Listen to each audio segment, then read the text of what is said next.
Talking about solar arc directions today, such an interesting and unusual topic that I personally don't know a lot about. I got myself a couple of books this week to prepare for today and learned the basics of the technique, but I rely on most of others here, you, to share with us what you know and how you use the technique and so on. So last time we were speaking about this with Stephen, and I asked him if he can be so kind to introduce the topic just in a few words, however you want, Stephen. Just to, because you pointed our attention to this topic, and I thought it would be great if you start the discussion somehow. We just need you to unmute your mic. Okay. Here you go. Right. Well, thank you. Initially, I would like to just say it was Noel Tile who started this whole thing, very large book of his on solar arcs. And in my particular perception, there's a lot of words with a lot of essence because this was basically written before the computers were really accessible for a lot of people. So it goes into a lot of explanations about the mathematics, but really not a lot about the rationale in terms of the implications for a greater inference of meaning for individuals in terms of transpersonal growth with the transitarian planets. And it seemed to me, as just a guy's thinking about things, that personal growth relating to progressions would have to include these transitarian planets rather than say, oh, it's a Hellenistic style and that's the way the Greeks always did it. And we know that's the way it's got to be because that's tradition. But in terms of the connection with your particular site about the Sabian symbols, the idea that each of the degree points within the zodiac is a petal on the flower of unfoldment from 0 to 360, from 1 Aries to 360 on Pisces. And it's this unfolding pattern, which really is the essence of how a person is to discern meaning, especially when it applies to oneself. So this is why I was looking at the difference between, the previous computer programs that I had. I basically do a solar fire, and I was just using in the previous versions. You just had the standard progressions, and they kind of move real slow. And I go, well, I'd just as soon rather work with solar returns rather than progressions, because I go, well, I'm not seeing any real growth pattern here. I mean, the sun moves, and okay, fine, I have birthdays, and my ascendant would change, and my values would evolve. Okay, but when I did the solar arc, and I was able to see how that arc variable between the position of the sun with the progression and taking that variable and apply it to the movement of the other planets. So now the entire chart moves in a progression rather than just the sun with everything following behind. But now the whole thing kind of moves, which to me suggested more of a holistic incorporation, which I would want to incorporate within my sense of a person rather than bits and pieces. And also what struck me was the idea, again, we just talked about it briefly last week, is the idea of incorporating midpoint analysis in between the different aspects that are suggested in any particular chart, particularly with a progression that would involve, let's say, birthday developments. Like I had kind of shared, I did a recent a solar arc progression because I just had my 69th birthday. So here I'm in these middle of these life changes, and it says, well, what's it all about? What's it really mean? Where should I be looking next? Which grocery aisle should I be walking down? But the idea here of saying, all right, if I see a particular aspect of this progression, well, let me go back. Whether it's a trine or a square is basically based upon the numerics of the 2s and the 4s. Look at the midpoint analysis that these would reveal in terms of having a contemplative opportunity to grow into this particular new shirt size, meaning what this progression is about. So that was why I found an affinity for the solar arc. Now I did do some research, I guess, doing the Google stuff. There's a lot on the Google, and I found one site that said, "Well, do it like this." It says, take the natal chart, and then do a regular progression, and then do a solar arc progression, and then put it as a triple wheel display. And I thought, oh, that's very clever, because that would allow the individual to have almost like three lenses of the telescope. So I have the natal and use the standard progression, and then put the solar arc on top of that, and then look at the interaction between those particular three charts. Now, what impresses me about this is it doesn't really give any easy open answers, but in my experience, it's allowed me an opportunity to have more of a contemplative reflection about what the implications of these points would mean in my particular life, and it's the contemplative reflection, which to me would be the essence of this particular type of application using the Sabian symbols, because there's a lot of astrologers or practicing astrologers who don't use the Sabian symbols at all. That's So, right. Apologies to interrupt you briefly, Stephen, because I think Raven wanted to ask a question. Go ahead, Raven. Yeah, I just wonder if solar fire lets you set it up that way so you can move all those at once. regrettably, they can't. They can only move one at a time. And that's their version 9, where they haven't been upgraded here for maybe 3 or 4 years. But you raise a very good point, because it's a common question that's brought up on the solar fire site, because people get, well, I'd like to be able to animate all 3 of them, and they say, well, we really can't right now. We can only do the one at a time. So the only way that can happen is then to switch the positions of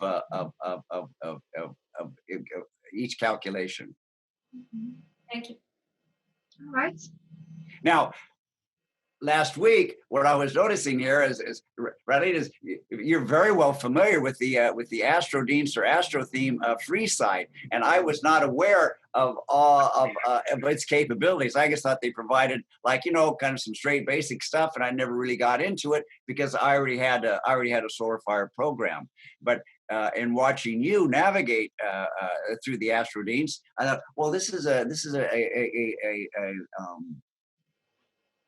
really fair-minded modality, because I don't know how many people have the astrology programs of their own, because I looked at it as kind of an investment. I didn't want to be bouncing around, and I wouldn't have it available. But see, as far as the group here, I don't know how many people have their own programs to be able to run these things as conveniently. So that was one of the reasons why I kind of brought the topic up as well.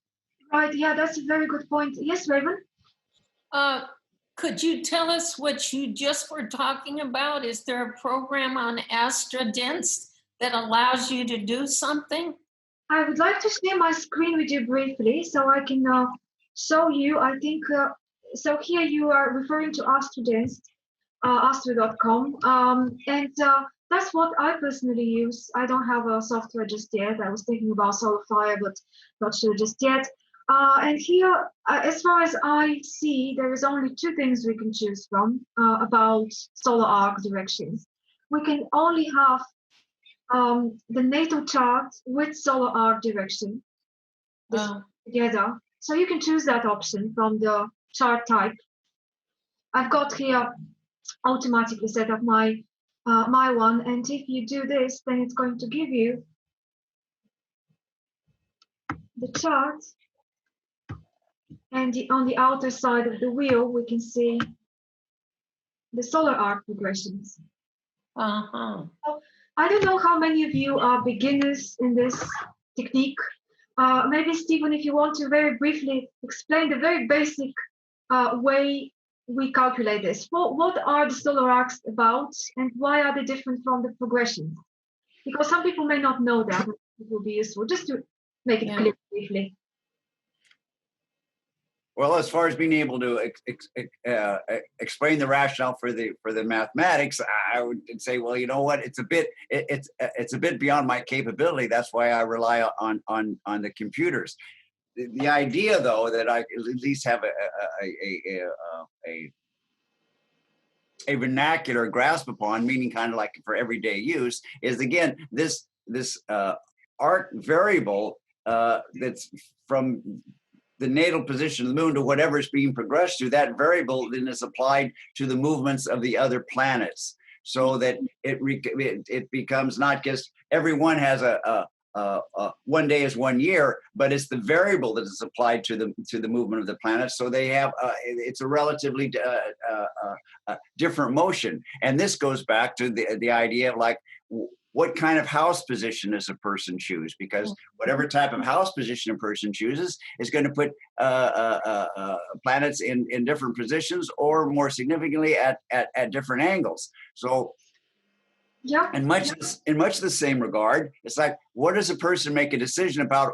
Am I cherry picking astrological data to see what looks best on me rather than disregard just what the raw data is? But the idea is like, well, life in itself has its own adaptability, and there is an intrinsic limitation about the art and the science of astrology itself in becoming a literalization of a symbolic metaphor, and that thought is often lost. So the idea for me is, well, let me just kind of check out if a person goes to a professional photographer, wedding photos, whatever, you say they're going to take more than one photo, and you're going to get these pictures. You go, which one looks the best? Okay, we'll take that one. That's all we want to get. So the idea here of being able to make adjustments, whether it's the house positions, or whether it's using the standard progressions, or whether it's using progressions with the solar arc, allows an individual, let's say, a wider open menu in terms of that personal investigation.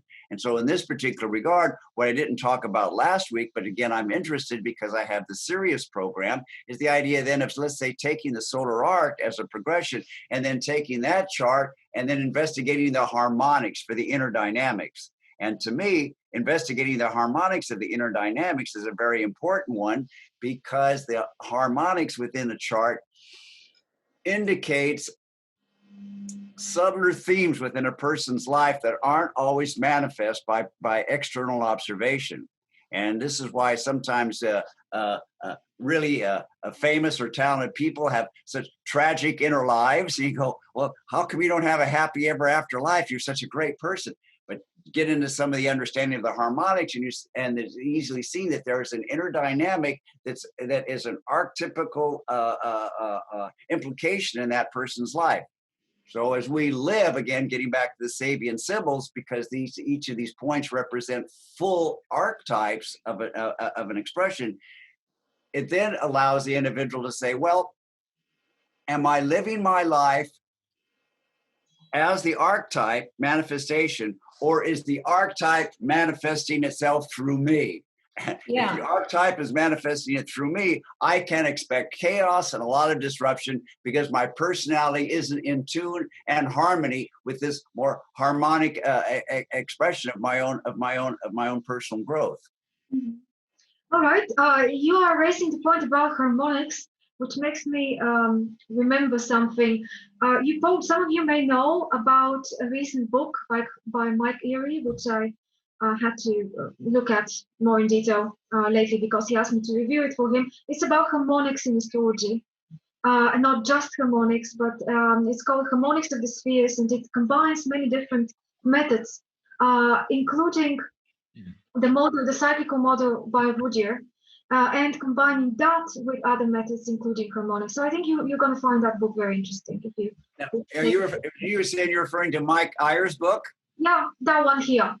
Yeah. Okay, very nice book. Very nice book. The guy's right on the pulse of things.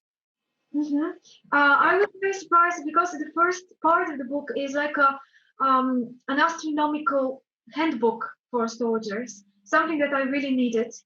He's explaining the basic concepts on which calculations are made for astrology, and he also touches on Vedic astrology in the book, really combining many different areas of the study, not just Western.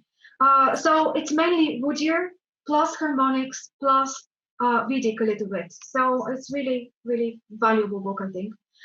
Anyway, I'm sorry to interrupt you a little bit, Stephen. I'll come back to you, but I wanted to actually say, before we go into the more deeper meaning of why and how we can use the technique, just to quickly try to explain how it works. What is it? How do we calculate this? Why do we calculate it? Anyone wants to explain a little bit on this? Maybe you, Jean-Marc, or somebody else?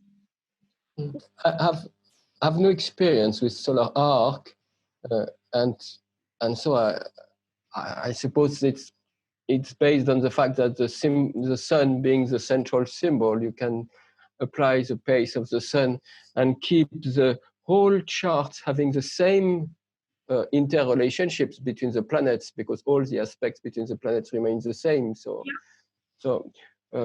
I don't know what the symbol is behind it.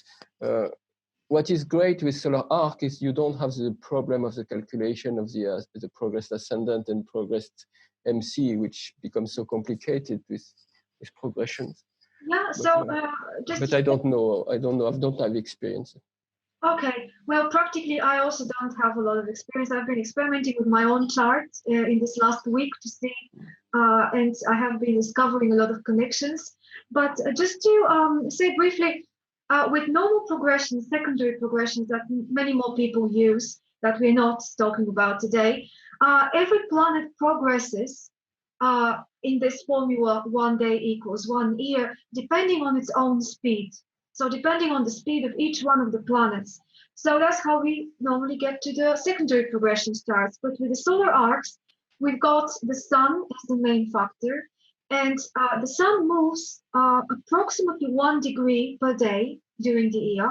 But that's an approximate estimation of the speed of the sun. The speed of the sun is not always exactly 1 degree every day. There are certain months of the year when it's a little bit faster, and certain months when it's slightly slower. So that affects the solar arc calculation.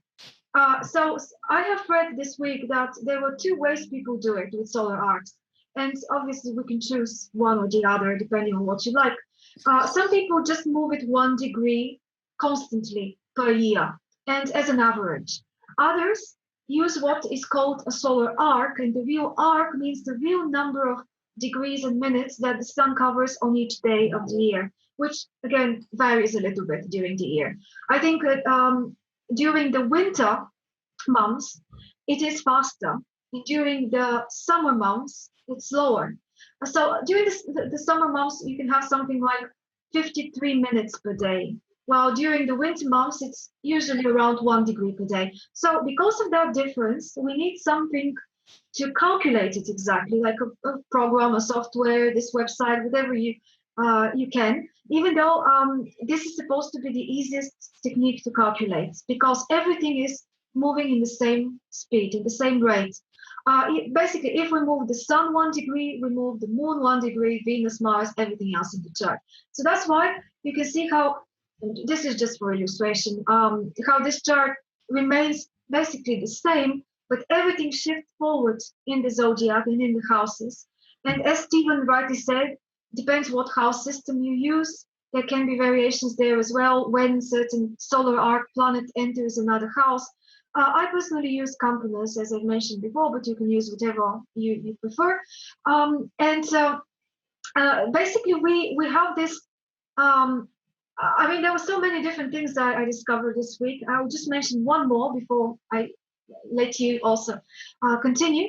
That when we have, obviously it's very important when we have one of the solar arc planets, especially one of the personal planets, touched by a hard aspect, one of our natal planets. So you can see that, for example, and it appears that the idea of midpoints here is a lot more important than with other techniques. And something reaching a midpoint between 2 natal planets is activating things. And really, that's the most, as far as I understand, frequently used predictive technique in astrology, one of the most frequently used, because this 1 degree per year and 1 degree per day sometimes is so accurate. It's the most accurate calculation we can have when something happens, to be able to pinpoint it to a particular month or even week of within which range the event has happened in our lives. And then if the calculation of the solar arc is correct, that can be used for rectification of charts, for finding out the closest possible real birth time. I'm not an expert in this. I don't know how to do it, but this is something to explore, and I think we can do that. For example, my Jupiter solar arc Jupiter had recently crossed the ascendant, and I do recognize the exact moment, the exact month when that happened. And that way I was able to confirm for myself that this particular degree of the ascendant, you know how very often it's not very clear on which degree exactly our 4 angles are in the chart, because you need to have a really, really accurate birth time to do that. And nobody is really that sure, that certain. 1 or 2 minutes difference can make a difference in the degrees. So that's a good way to explore it and to try to narrow down the exact degrees. And also to mention that the 4 angles of the chart move exactly in the same speed as well. So we do the same thing as we do with the planets. So the ascendant, the MC, they move forward in the same rate as the sun as well by solar arc. So here I've got an example of a solar arc planet, Venus in this case, is at the moment sitting exactly in the midpoint between my Saturn and Uranus, for example. So that's also another thing to follow. Yeah, but what was really interesting for me is this idea of a shadow transit. Have you heard about the shadow transit? The what? So that's what is this about? So for example, let's take the Saturn return as an example. We have the Saturn return, the first one around 29 years old, all of us, as we know. And that's when the transiting Saturn is on top of our natal Saturn. But then our solar arc Saturn at this moment will be somewhere forward in the zodiac and in the houses probably as well, from our natal Saturn. It will be about 29 degrees forward, isn't it? So as Saturn moves along, the transiting Saturn, after some time, it will be then conjuncting our solar arc Saturn. And this happens approximately 2 years after the actual Saturn return, 2 to 3 years. So I read this week in one of the books I got that interestingly, some people come back to their astrologers and share problems, issues, conflicts, whatever, very typical to their Saturn return, very similar themes, very similar even recurring events that come back to them at age 33, 32, something like that. And this solar arc Saturn conjuncting the transiting Saturn at that age is considered to be a possible explanation why this happens. And that's called a shadow transit. So the real transit is when we have our actual Saturn return. But then when Saturn transits the solar arc Saturn, that's the shadow part.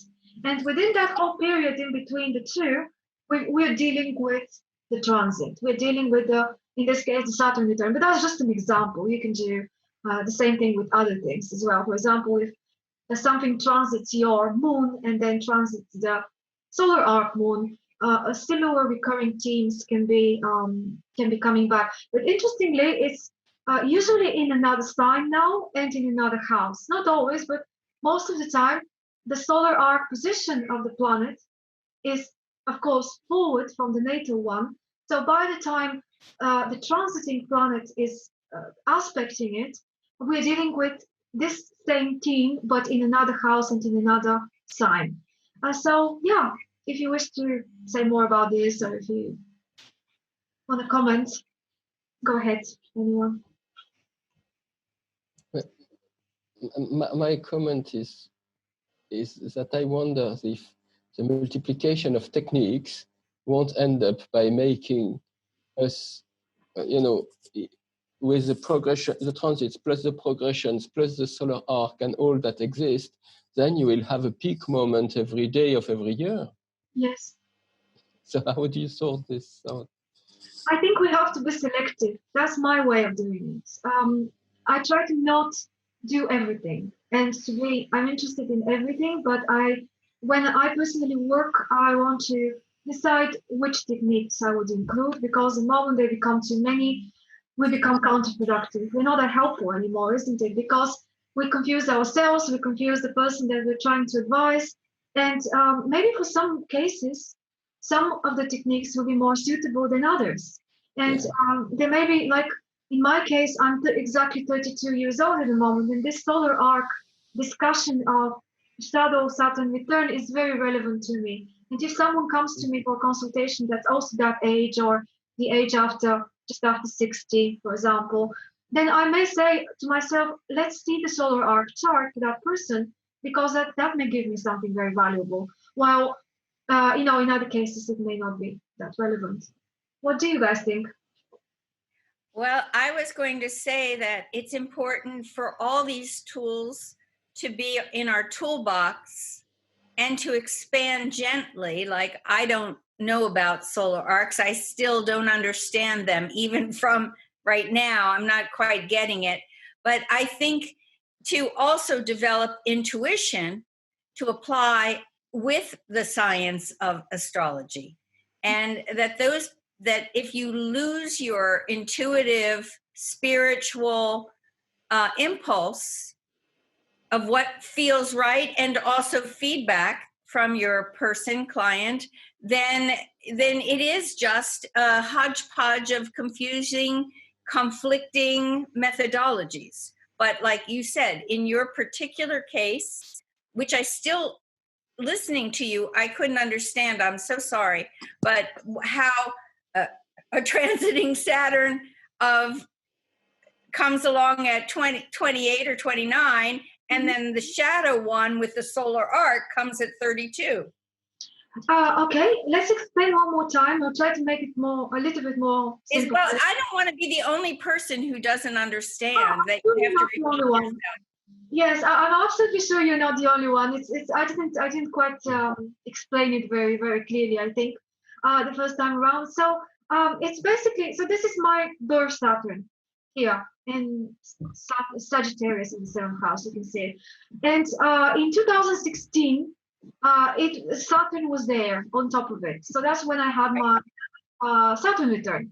But then at that moment, at any moment basically, the solar arc Saturn is that many degrees forward in the zodiac from the natal one, as many years of age you are.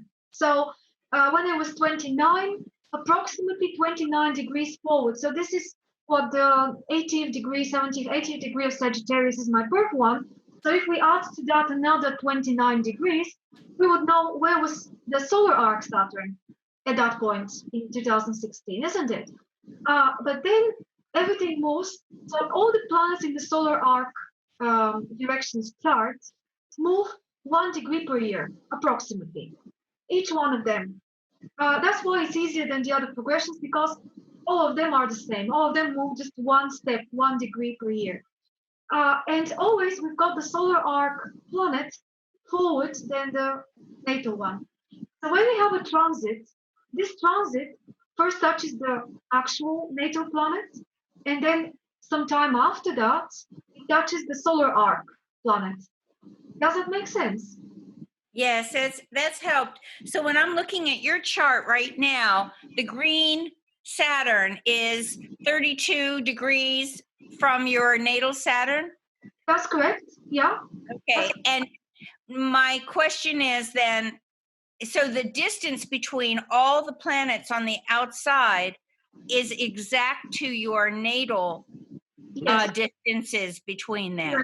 Yeah, and all the aspects that they make to each other are the same. Now, was it ever explained why this methodology is valid, except that it does work? Well, this can be asked about more or less anything, isn't it? Especially progressions, those more imaginative, symbolic techniques that we use that are not really grounded in real life, like the transits. But even the transits, we don't really know how the planets affect us and whether they affect us at all physically. But anyway, that's from experience, like at 42, when I had my Uranus opposition, my life fell apart in a big, big, big way and was extremely interrupted. So we know that somehow something works. It translates into the life experiences. Yes, yes. So, and why would, and here's another question I think about, is I have heard that solar arc is one of the greatest predictive methodologies. Why that, like right now, your Venus, as you said, is exactly between your Saturn and your Uranus. So why midpoint? Why would that give a predictive? What could you say about the predictive aspect of that? Is that it's not when it's a conjunct, but when it's a midpoint that it causes the most predictive experience? I'm not sure whether the midpoint is any more important than a real like conjunction, opposition, or square, or anything else, which is like an exact one to the planet. Maybe later on, Stephen can tell us more about midpoints. Could you answer that question for us? I wanted to say that we need to realize that this is probably why, one of the reasons why, is that everything is moving 1 degree per year, 5 minutes per week, I think it was.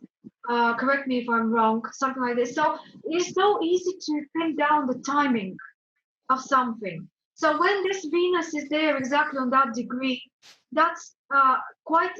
I mean, to be there, we can pin down exactly at what moment that's happening, and it's not an ongoing thing which cannot be calculated down to the very day.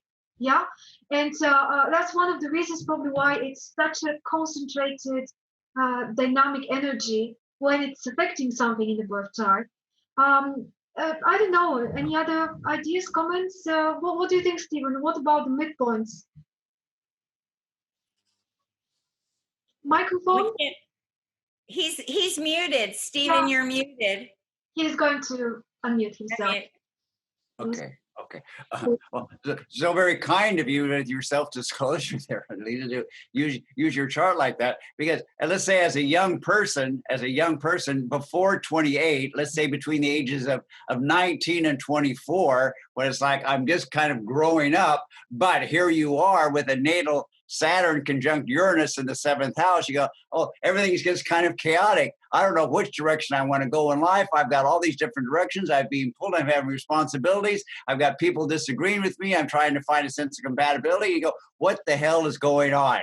Now, after you have that Saturn return, you go, oh, things are kind of coming into place. But then you get that solar arc progression there with your gender planet of Venus at the midpoint between that conjunction of Saturn and Uranus. You go, oh, okay. Now I have something to grasp onto as far as a thought form about how to have this conjunction work very nicely, even though it's a very difficult conjunction, generally speaking. Expansion and contraction at the same time, and say, okay, and here's my gender planet. So this allows me at that midpoint to have that sense of equanimity, using that word quite specifically as the midpoint. Now, in terms of being predictive, see, I don't really accept the idea that it's predicting much of anything, but it's allowing a person an opportunity to create meaning. The creative part, to create meaning, and to create meaning is beyond prediction, because prediction says, oh, this is the way it's going to be. It says, oh, yeah, we're going to follow like that. I go from grade school to high school to college and get a job and retire. But the idea here of using the midpoint, even as a progression with the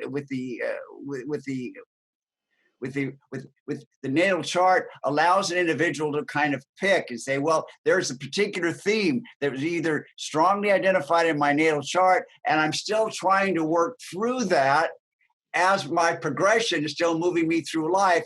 And at this particular point for you, that progression at that particular calculation puts your Venus right there at that very particular significant conjuncting aspect. So as you saw that yourself, you're experiencing that aha moment, that this is midpoint relevant, and if I can embrace that imagery and internalize it and have a harmonizing aspect. So that's the idea of using a harmonizing aspect.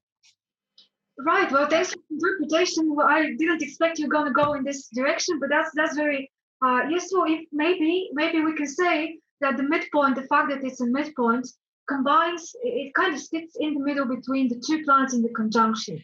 So there is Let's probably say you were giving advice to a person that had this particular chart. yeah, I really agree with you. I wanted to repeat what you said about using any sort of technique, not just the solar arc directions, to explain to people and to ourselves how to deal with what is the significance of whatever the theme of that moment and period is, and not to predict anything, of course.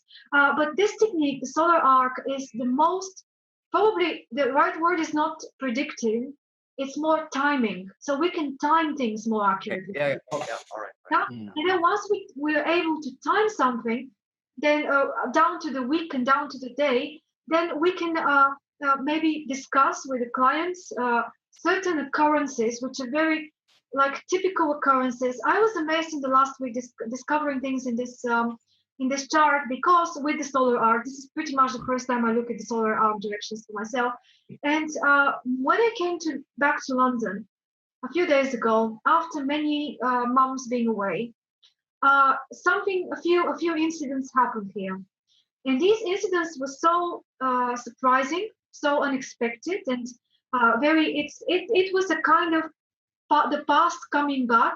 So one of them, for example, included a meeting with someone, a very accidental meeting with someone that I had completely, stopped connecting with, like a finished.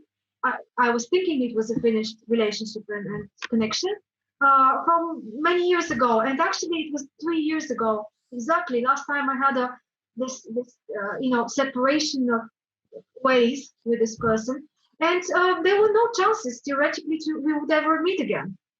And I come back here and I meet this person just accidentally, and I connect this accident with, and there were several others, but I don't want to, I just wanted to give an example that can be traced, I think, with the topics of the Saturn return about 3 years ago, and now this coming back. And not just maybe the Venus sitting on the midpoint of this in the seventh is also something to do with it, but it was a very strange recurrence of events, and almost like you had something unfinished. There was a conflict, there was a situation, an issue. I thought it was resolved. I thought it was in the past, but it kind of comes back, and it requires one more consideration.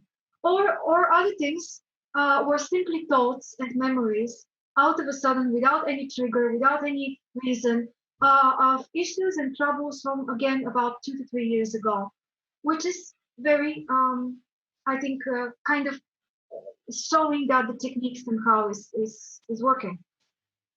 And are you saying that's because 1 degree in this methodology equals 1 year? Mhm. And you're at 20 and your Saturn was at 17. So you're saying 3 years ago. Is that how you're calculating it? Well, this is the chart of now, and it is not exactly what we did in terms of seeing that shadow Saturn return that I was talking about, because the shadow Saturn return happened slightly earlier. I think it happened earlier this year or in the beginning of the year or something like that. I haven't really calculated exactly.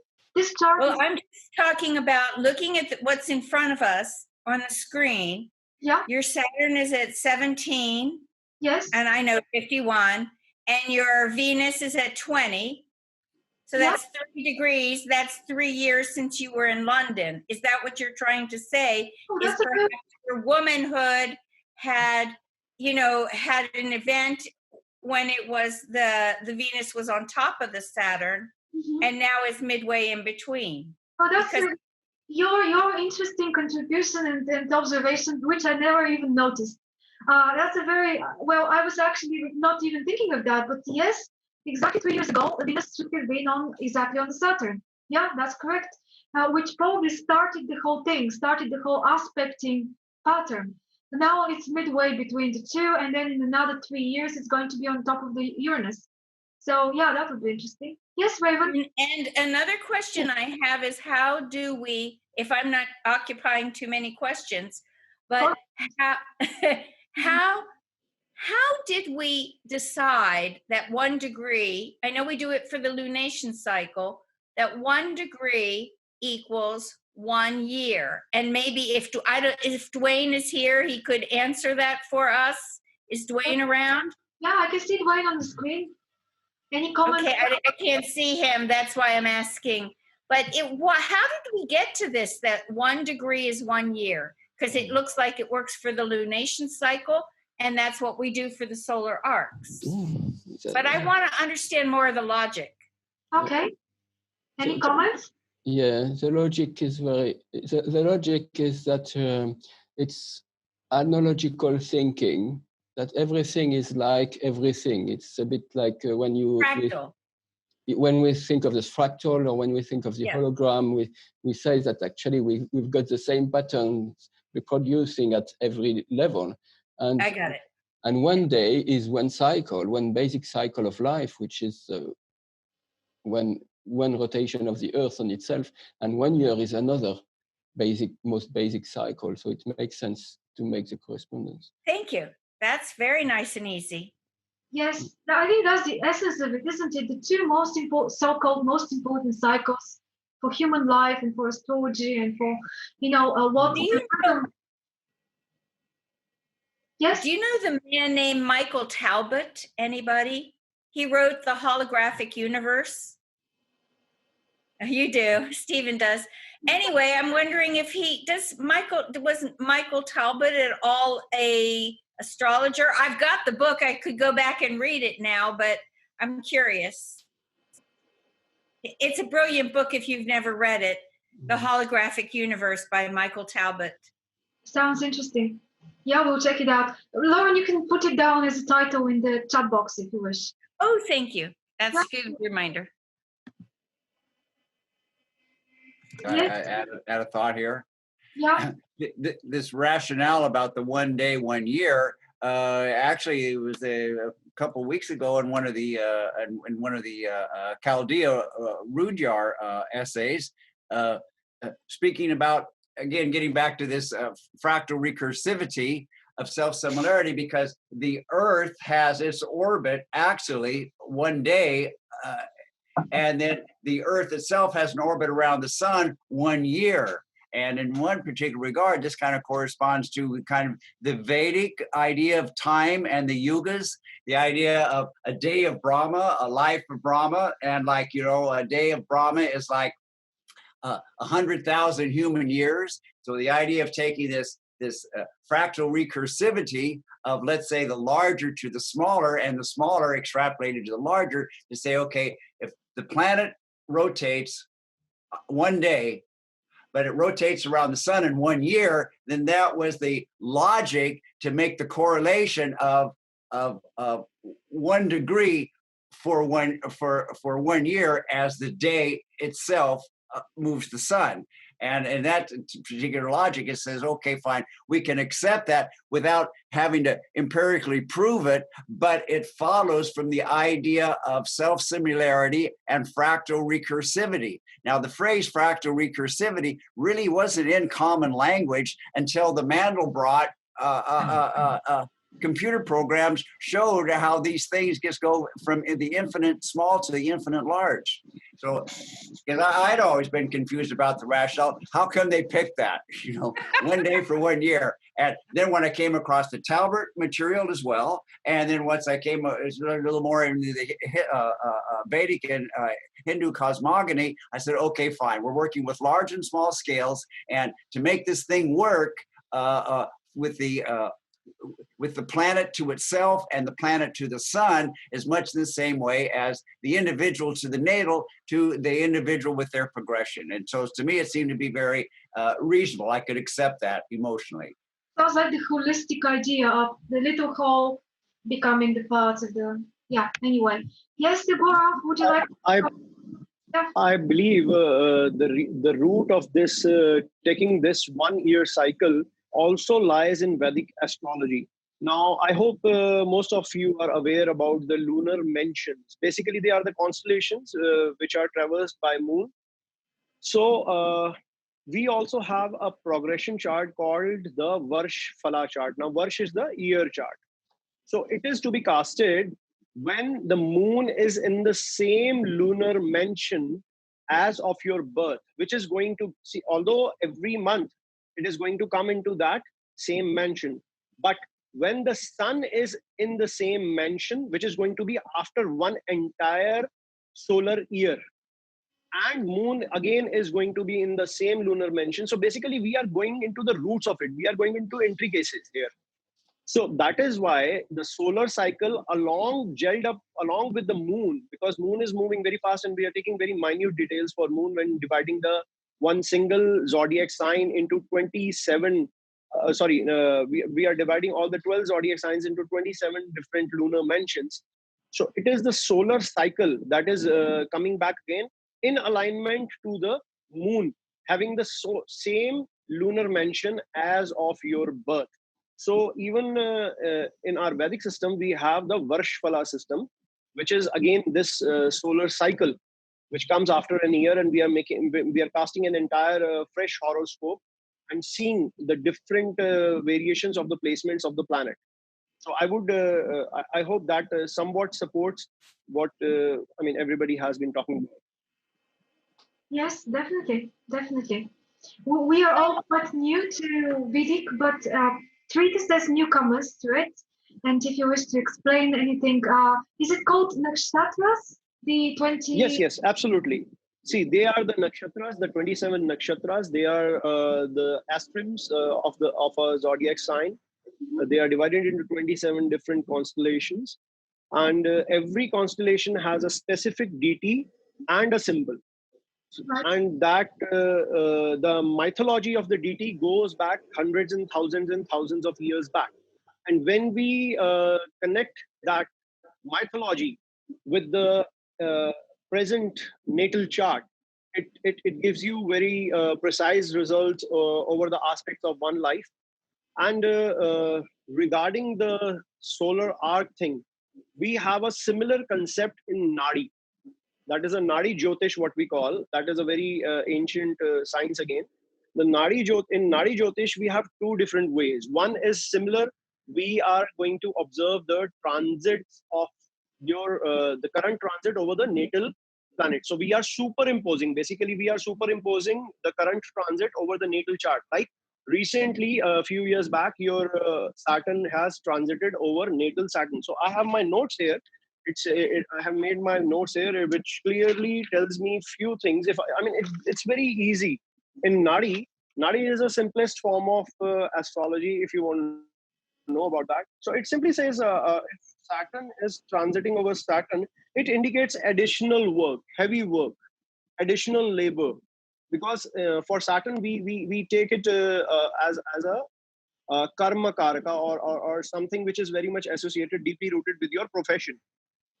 So it simply says it indicates additional work due to heavy work. Efficiency level may also drop. So when natal Saturn is transiting over, so when the transit Saturn is transiting your natal Saturn over the horoscope, that would have been like 2 years back.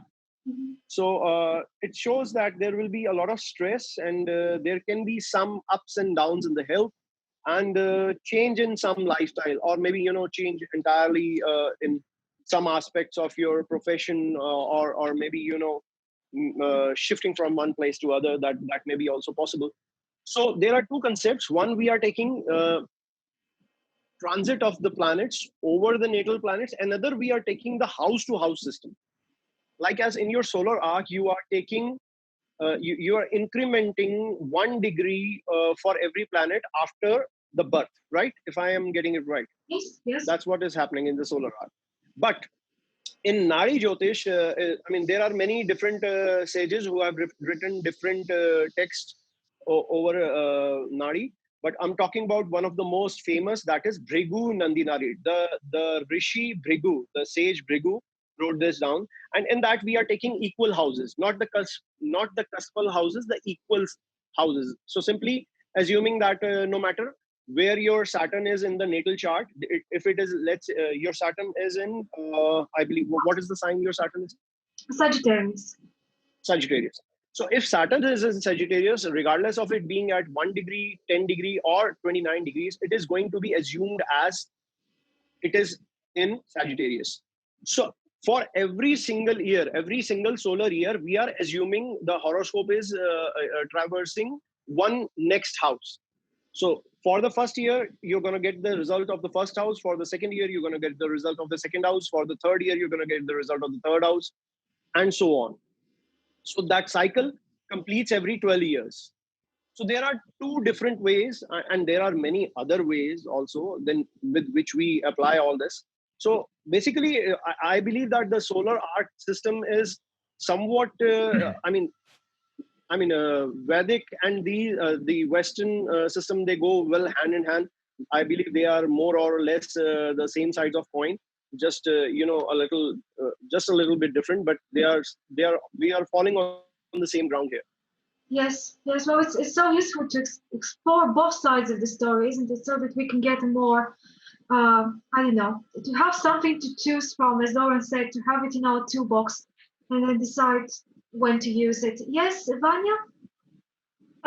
Because, sorry for interfering, but I've been using the solar arc directions very extensively over the past 6 months, and actually what's really important is the way the house cusps and the solar arc planets move. Like, it's not really so much about the solar arc planet aspect to the natal planets, but like the solar arc planets to the natal house cusps and vice versa, because we are also directing the houses. Mm-hmm. So when a house cusp makes an aspect towards a natal planet, that again gives an event.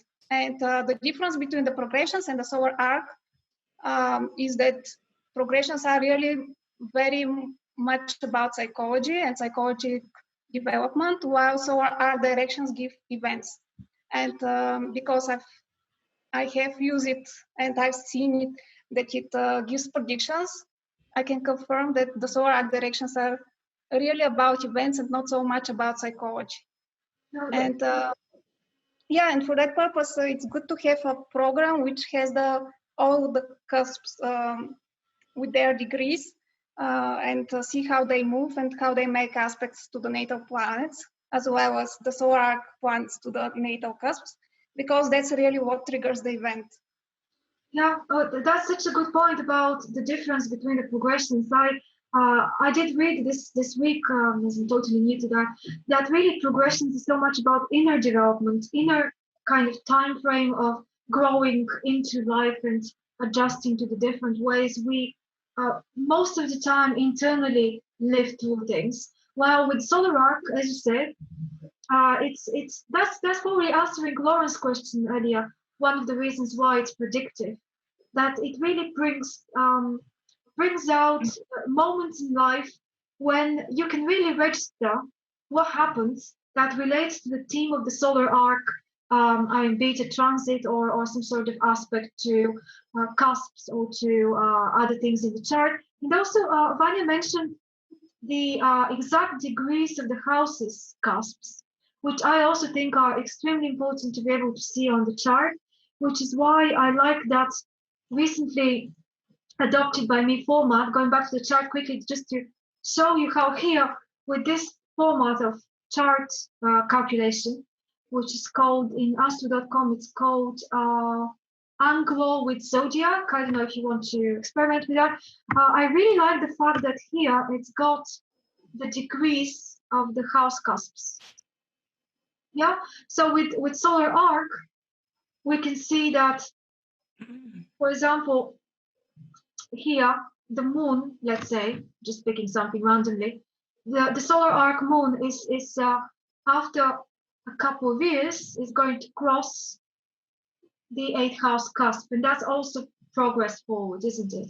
And I personally think that the houses are even more important, one bit probably, when it comes to things getting personal for the life of that person and getting really specific about circumstances, happenings, and really things out there that we would need to be dealing with.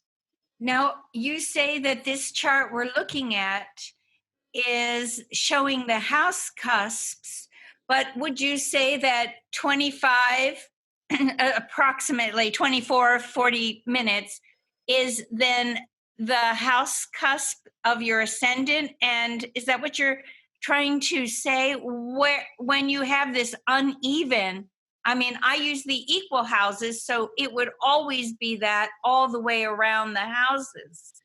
You know, it would always be, let's call it 25 degrees. Mhm. So it would be 25, and then when you get to the second house, it's 25, and you get to the third house, it's 25. Yeah. For Vanya, do you use the equal house then for this kind of the predictive of going into a house? I'm using equal houses with another predictive techniques, but with this one I use Placidus, and it works with Placidus, in my opinion. I'm not sure it will work in the same way with the equal houses, because exactly because there are different degrees in Placidus, one can really see that there is an event when one house is triggered or a house triggers a planet. And it's not all the 12 houses triggering a planet at the same time. Yeah, and if I can also add, Lauren, that you know how the equal house is concentrating on the zodiac. Yes. That's the main factor there with the equal house system. It's kind of saying, let's make the houses slightly less important, slightly less of a factor in our interpretation, let's say, than the zodiac.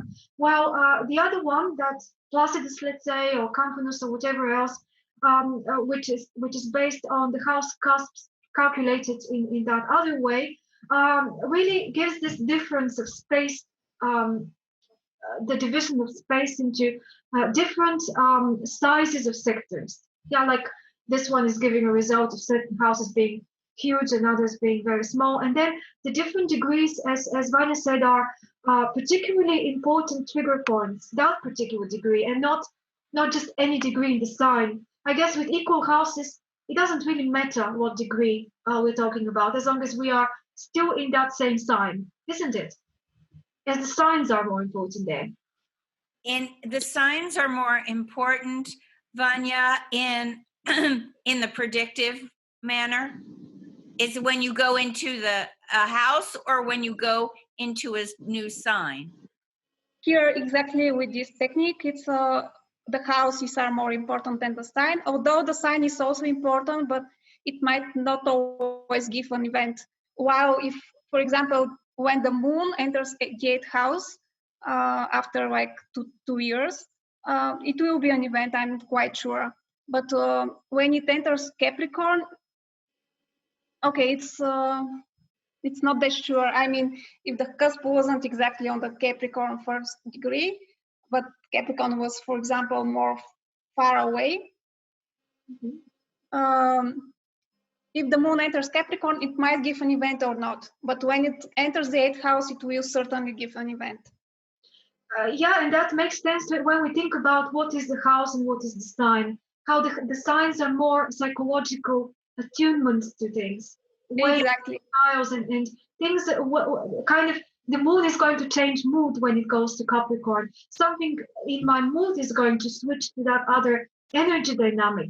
But whether something is going to happen or not is more relevant to the single factor in astrology, which is circumstantial, which is to do with happenings, with things that exist in real life as not just as events, but as circumstances. And these are the houses. So that's why, because I mean, one of the reasons why I prefer this way of working with the houses more prominent is because then you can see how even people that have very similar charts with very similar signs of the zodiac represented there and energies represented, they may have a similar temperament, way of approaching things, and so on. But when it comes to what happens in their life, which areas of life they actually operate in, and what are the end results of that, then the houses really come into play. That's what makes it really personal, specific.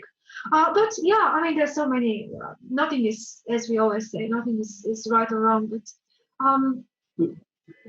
well, we also have the similar concept. We have equal houses and cuspal houses. To understand cuspal houses, we have another realm of Vedic stream that is called Krishnamurti Paddhati. Now, the oldest ancient system goes with the equal houses and equal signs. It works very well because we are again using the 27 nakshatras. So once a planet in a sign is in a specific nakshatra, it is going to behave in regards of that nakshatra being associated with one specific house. So basically we are kind of trimming it down to some specific results. Now in the cuspal chart, in the Krishna Murti system, the KP system, we call it KP system in short. If we look at the present chart, what you have here, if you go with the, I'm not so sure if that is the scenario with this chart, but would this had been the same chart I would have been seeing, then going to the 10th house, your 10th house is kind of, diminishing between the zodiac sign Gemini. So in that case, what we consider is sometimes the zodiac signs kind of diminish within a house. Let's say there is a zodiac sign which starts, which is kind of ending at a house. Let's say it is ending at a house for 29 degrees. And there is another one, like if we look at your chart, the 10th house, it's kind of shrunk up. The Sagittarius, the 9th house and the 10th house, it is very shrunk up at the Gemini sign. So if there are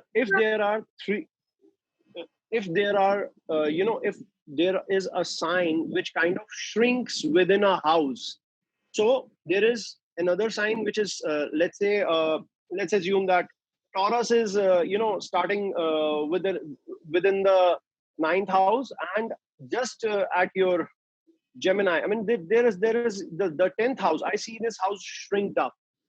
Simply, I mean, I'm not able to see the degrees on my screen. So if a sign is shrinked up within a house system, which is a cuspal system of KP, then we simply assume that that house is not going to give result. That zodiac sign is not going to give result. I see. Okay. Well, so that's the idea of the intercepted signs and houses. We call it intercepted when, like, the whole of one house here, for example, you said my 10th house. But yeah, well, the 10th house, we can say, is intercepted in Aquarius, isn't it? Or the 9th house is pretty much entirely, not exactly, but entirely in Capricorn. The 8th house is entirely in Capricorn. But then we can have the opposite scenario when we've got a sign entirely in a house, like Aries here. Aries is entirely in the 12th house. And then obviously Libra will be entirely in the 6th house. So you're saying that when something is not represented on the cusp of a house, because it's intercepted entirely into it, then it doesn't give the same activation of events or points as it would specifically for that house. Specifically for that house, the sign which gets diminished, it's not going to give the results. Okay, I see. Oh, interesting. So would you like to also, I mean, maybe Vanya, maybe you also, when you have experimented in real life with your clients with this solar arc technique, any observations that you would like to share with us? Anything else? Yes. For instance, the most important directions is when, for example, your 10th house in Aquarius, and we see that Uranus is close to it. I mean, it will need some 4 years to reach it. And because it's the ruler of the 10th house, it can be it's very certain that it will give an event. But if, for example, this is the moon entering the 9th house, it won't be so important because it's not the ruler. Yeah. So we also look at the natal aspects between a planet and the house cusp, because when a planet or the house cusp make an aspect in the solar arc direction, then again, if they have a natal aspect, this will be strongly felt. And if, for example, your moon doesn't have an aspect with the 8th house cusp, so the event won't be so important. Yes, and that probably holds true, I guess, with oppositions and squares as well. As far as I understand, only these three, the main aspects, the opposition, the conjunction, and the square, are really felt strongly in solar arc progressions. Some people use also trines and sextiles, but I guess we can stick to the three main aspects. And this table has always been very useful, I think, if you use astro.com, where you've got the table of aspects where here with solar arc, you are just looking for 0 degree aspects or 1 degree aspects. You can ignore all of the others. Yeah, that's something I think very important to notice here. That when you look at any of my solar arc planets, for example, making aspect to the natal, I registered just a few things here that are important in this whole table. And one of them, for example, is Chiron by solar arc is exactly square my sun at the moment. So that means that this is an aspect. Well, everything else is pretty much not an aspect by solar arc because only 1 degree, or I think people say half a degree difference between the two sides of something. And so you're also saying that, let's say, the ascendant, some ascendant, which is also house cusp, the cusp of the first house. You're saying that can be at some point in a square, for example, to one of the solar arc planets, right? And that would trigger the ascendant. The ascendant would trigger the natal planet. It's always if a solar direction ascendant triggers a natal planet, it's the event is related to the natal planet, and vice versa. If a solar arc direction planet triggers a natal house cusp, then it's the event is connected to the natal house. Yes, exactly. Yeah. Okay. Yeah, does it make sense to everyone? I'm noticing, Radalina, also your nodes are affected right now. Yes, very much. Yeah. Yeah. Lauren, you can include that in my interpretation for Sunday. Okay. It's very interesting. Yeah, we have been experiencing with Lauren some delayed Mercury retrograde experiences in the last week or so. But that's another story. So we were meant to speak about each other's charts, and this still hadn't happened. I'm looking forward for Sunday. Yeah. Anyway, okay. So yeah, it's very interesting how the house cusp actually plays so well with this technique, that which convinces me even one more time personally that it's important to use at least one of those house systems that are not equal, so that you can see how this can be relevant. If that technique is working so well with it, then there must be something behind it, isn't it? Behind the house cusps. I had a client who had 2 kids, and I told her, well, you're going to have a third one. Maybe if you don't want, just be aware. And she was like very surprised, but I just saw that the 5th house in solar arcs was, actually the sun in solar arc direction was close to her 5th natal house. And eventually she did become pregnant when like the sun hit the 5th house cusp. So it worked like that. And her previous kids were also seen in the solar arc directions. Mm-hmm. Yeah, maybe if we experiment retrospectively with our solar arc, especially if you have certain dates and years in your, not years, it can be more accurate, isn't it, by date even, and see back in time what was the solar arc chart at that moment, and then these exact aspects that you find, the 0 degree aspects, and the planets involved and the cusps involved and everything, they would probably give an explanation, a pretty good explanation. I'm really keen to start working with this with clients about explaining past events, especially traumatic events, when they need an explanation, why was this particular thing meant to happen or supposed to happen, and to try to give it meaning somehow through the solar arc exploration. Yeah. One thing, I just wanted to quickly go back to the chart, because I'm sorry for using my chart. I just wasn't sure which else to use to make it clear about the examples. Sorry, just give me 1 second. This is very confusing in terms of the houses here, because the solar arc planets here are just juxtaposed on top of my chart with the house cusps as in the natal chart. So that's not taking into account the solar arc progressed house cusps. Yeah, if that makes sense. So in order to see that, and I'm a little bit annoyed by astro.com because it just doesn't give us a lot of options to see everything together, doesn't it? Here we just need to choose solar arc chart in order to see that, I think. Just that one. So you see how here the degrees with which every house starts are now completely different.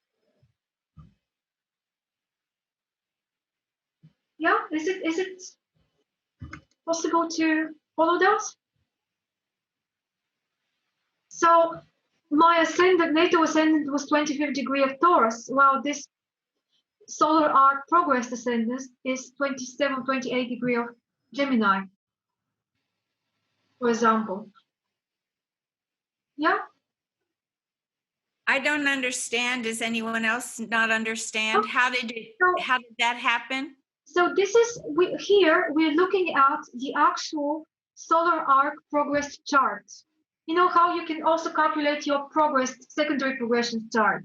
And when you do that on its own, then it's also showing you, it is ordering the whole chart in a way that it is also progressing forward by 1 degree per day, not just the planets, but also the angles of the chart, the ascendant, the descendant, the MC, and the IC, and obviously the cusps of all the houses. So every single cusp of the houses here is approximately 32 degrees forward in the zodiac. Okay. From my natal one, because here we're looking at the actual real solar arc chart personally for me. But then what I showed you before was the natal chart with just the planets of the solar arc juxtaposed on top of it. So that was this other option here. So let me just and that's when we saw those angles of a square, your Chiron to your sun, and your trine to the north node, and your that's because it was the natal and the because when you do this one, natal and solar arc direction, it is a shortcut to show you on your natal chart, kind of on top of it, where at the moment are the positions of the solar arc planets. And then if you go to the additional tables here, it is creating that very nice table with the combination of the aspects between natal and solar arc, which is how we can easily see what's happening. Yeah. Which obviously I cannot get if I use the other one. That's just the solar arc one. And why do they use the word directions? Why is it called solar arc directions? Maybe because everything is kind of directed by the sun. The sun is the director in the whole system, if that makes sense. While we have a director, while with the progressions, everything progresses in its own speed. So whatever the speed of the planet in the secondary progressions, that's how we measure the how much forward it would move at any moment. Yeah. I remember really having read somewhere that it was like directed by the sun, and that's why. And that's why they give it the name directions. I'm not 100% sure. Does anybody else know about the name? Where the name comes from? Maybe Stephen knows, but he's out of the picture. Oh, there he is. He's here. Stephen, just switch on your mic again.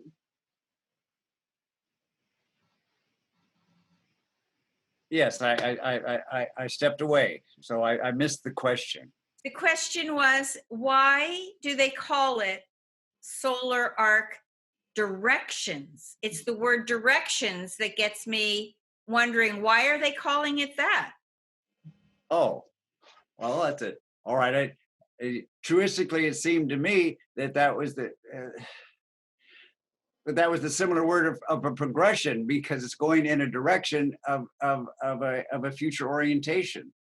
See, and I would have used the word. You could do the solar arc in reverse, and this would get back to the new moon before birth, and this has the kind of again those prenatal implications, because actually there would be considered 3 natal charts on a mental, astral, and physical level: the idea of making a baby, the process of making a baby, and then the baby being born itself. Now, if a person was really wanting to get into the archetypes within their own chart, you say, all right, well, let me take this back. Let me take this back and get the astrological implications before I was born. And in that particular regard, the solar arc direction can also go in reverse. I don't do that, but I found that it can be done. Okay. Now, I don't know if that answers your question, but so it's the progression and direction can be interchanged in a way, but direction gives it both ways movement. Yes. Well, you see, although because we say solar arc direction, so it's like in the direction of the sun, in the direction of the arc that the sun is making. Okay. I guess that's why, because the progressions are. It is a form of, you are right actually, that this solar arc thing is a form of progression. It's another way of looking at progressions, and just a different way of calculating those progressions. Yeah? Yeah. Yes, Raven? Yeah? Could I share a graphic that speaks to this notion? Yeah, sorry, Raven, you come next after Dwayne. Yeah, Dwayne, go ahead. Okay, here's share screen. This is off the James Burgess Sabian symbol site. Mm-hmm. When I saw it, I thought, oh, this might come up handy. All right, let's see.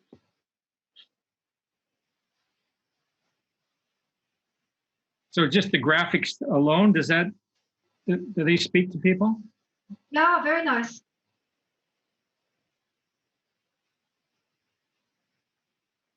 Yes. No, I don't quite. I would love for you to talk to me about that. Why the graphics? It's not intuitive to me. Oh, except that in the progression, the planets are each moving at their own speed of the planet. In the solar arc, everything moves in the same speed. Yeah, not just the same, but the one of the sun. Yeah? The what?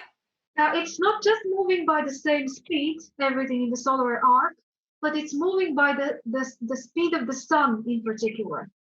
Yeah? Okay. So everything is kind of aligned to the sun's speed.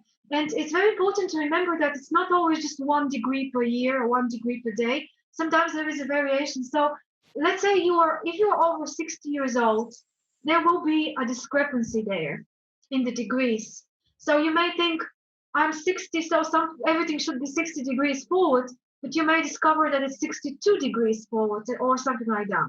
Yeah, because it's some years, as we said in the beginning, some years the sun is slower, some months the sun is slower, in other months it's faster. So it's not always exactly constant, which is what solar arc really means. Solar arc means exactly the actual speed of the sun. Yeah, not particularly 1 degree. Does it make sense? That? Yeah. Perfect. Yes, Raven? Yeah, this is, I had the question a while back, so it may sound a little antique, but Stephen, I wanted to ask you a question, but I also want to make a comment that you might be familiar with. I've never found anybody who is, but I traveled with an astrologer when I was younger who did chart regressions back to the time of who the people were before birth.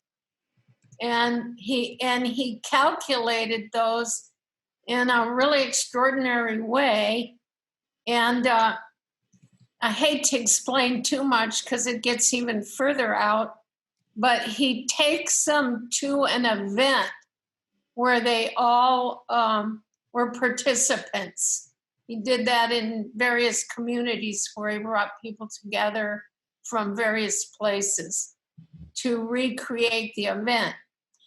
The whole point, though, was backing everything, as you mentioned, back before birth or and into, if you believed in reincarnation, a person before. That's the comment. The question I have is in regard to something you said earlier about archetypes, whether we're living an archetype or whether an archetype is acting through us and the difference. And I wondered if you could speak to that a little and whether you look for that in a chart or not. Thank you. That's a very good point because it allows me to go back to what Vanya was referring to earlier. And the idea on this is an interdependent variable. It has to be undeniably the psychological maturity of an individual, especially with the progressions, because you can do the solar returns and say, oh yeah, I'm relocating. Oh, I'm in Valencia. Oh, I'm in London. I'm in Sofia. Okay, I'll just move it around a bit and see what it's like and where I'm at. I'll just do a relocation for my solar return. But when it does progression, you say, well, there is no relocation because it moves from where it started. However, take let's say the 60 years thing about let's say personal growth. Well, most people will end up having trauma somewhere along their life, whether emotional or physical or a combination of both. And a lot of what would be implied in the progressions itself. I mean, I could take a newborn child and do a progression for 35 years, but that's not going to guarantee on a predictive basis that these are going to be active themes within that person's life. However, an individual in the progress of living life will either have these delays or accelerations or these obstacles that end up closing themselves down, and they're not able to have an opportunity to have that sense of an inner fulfillment and inner extension. What you're referring to about this fellow, that sounds like a special kind of a deal, but what it looks like it does is it opens up the mind for the thought of a continuity of consciousness. And it's just not the progression of one chart in one life, but the multitudes of my life as a service to humanity. And this then makes it a very significant point of a psychological maturity, because most people go, well, wait a second, what about me first? But the idea of this psychic service is, well, I've got to wait and I've got to help the other people first, regardless of gender, regardless of ethnicity, regardless of geographical location. So this is why, going back to intercepted houses, I'm more open to accepting intercepted houses, even though there's no strict definition of a cusp there, because it seems to me that is the boarding ticket of the individual's life. And that intercepted sign at least indicates to me of a particular area of life that's going to be emphasized in a much stronger manner than if it was just an equal house. But again, part of this is interacting with the individual as both a client and a person to be able to discern in a fair-minded manner how their psychological maturity has developed. Because there's a lot of people that just don't grow up, but they just grow old. And I'm sure you can verify that with the people you see around yourselves. And I can certainly raise my hand. I go, my gosh, I try to have some conversation with people, but you know what? They're still like they're 27 years old, and they're still wanting to. But in terms of this particular type of idea, is that I don't provide much interaction with people dealing with progressions, because when I'm providing astrological information, most of the people I provide this for haven't had anything at all. So I go, why do I don't really overwhelm them with, I might include a solar return, what's the birthday theme coming up for this particular year? But to get into the idea back of this archetypical thing, because this is all very Jungian, the idea of the progressions from inner growth. And this is where Rudyard made a real contribution at it. But I will add, I guess, another point of thought where even though Carl Jung used astrology, he had a special astrologer who did all the charts. So he kind of had an understanding, but he didn't really do it himself. And he really didn't get into his own chart very much because he had his problems with his own red book issues. The point being is that, so here's Carl Jung. We're talking about levels of consciousness. So we have the personal unconscious, but the personal conscious. But then under the personal unconscious, we have, okay, now we just jump immediately to a collective unconscious. Well, there's the hyloziasm thing about life itself. So you say, well, wait a second, we're human. So, okay, we have our conscious, our unconscious. Say, okay, so there's going to be a human unconscious, and there's going to be a human collective unconscious, and then there's going to be a collective unconscious. And once in the collective unconscious, now I'm involved with all life forms. Now, for some people, being involved with all life forms is a bit of agoraphobic, because that's, who am I? And where did I come from? And oh dear, what type of evil things did I do in my past when we were living on a planet of tooth and claw, where brutality and mercy sometimes weren't common denominators. But now you're an individual and say, well, I'm coming back to do the work, and I have a little better understanding of myself, and I have a little better understanding of how my energies being incarnated as far as a manifest form onto the planet are going to be applied to a healing process. Now, I just like to add one more comment about it, because the idea of like, say, well, whether a person believes in reincarnation, you say, well, I don't work with beliefs. Beliefs is an unsubstantiated wish, because it actually means the word beloved. Believe, I want to want something. So I say, well, either I'm convinced or I'm persuaded. And in terms of, let's say, the reincarnation, you're going to have, reincarnation implies the Tibetan tulku thing of having an awareness of being reborn. Whereas rebirthing, it's like, I've got to go back to the shift. I got to go back. And I'm not really sure about it, but, I'd like to know more about it. So the idea of the rebirthing is a continual life cycle of like living on the planet.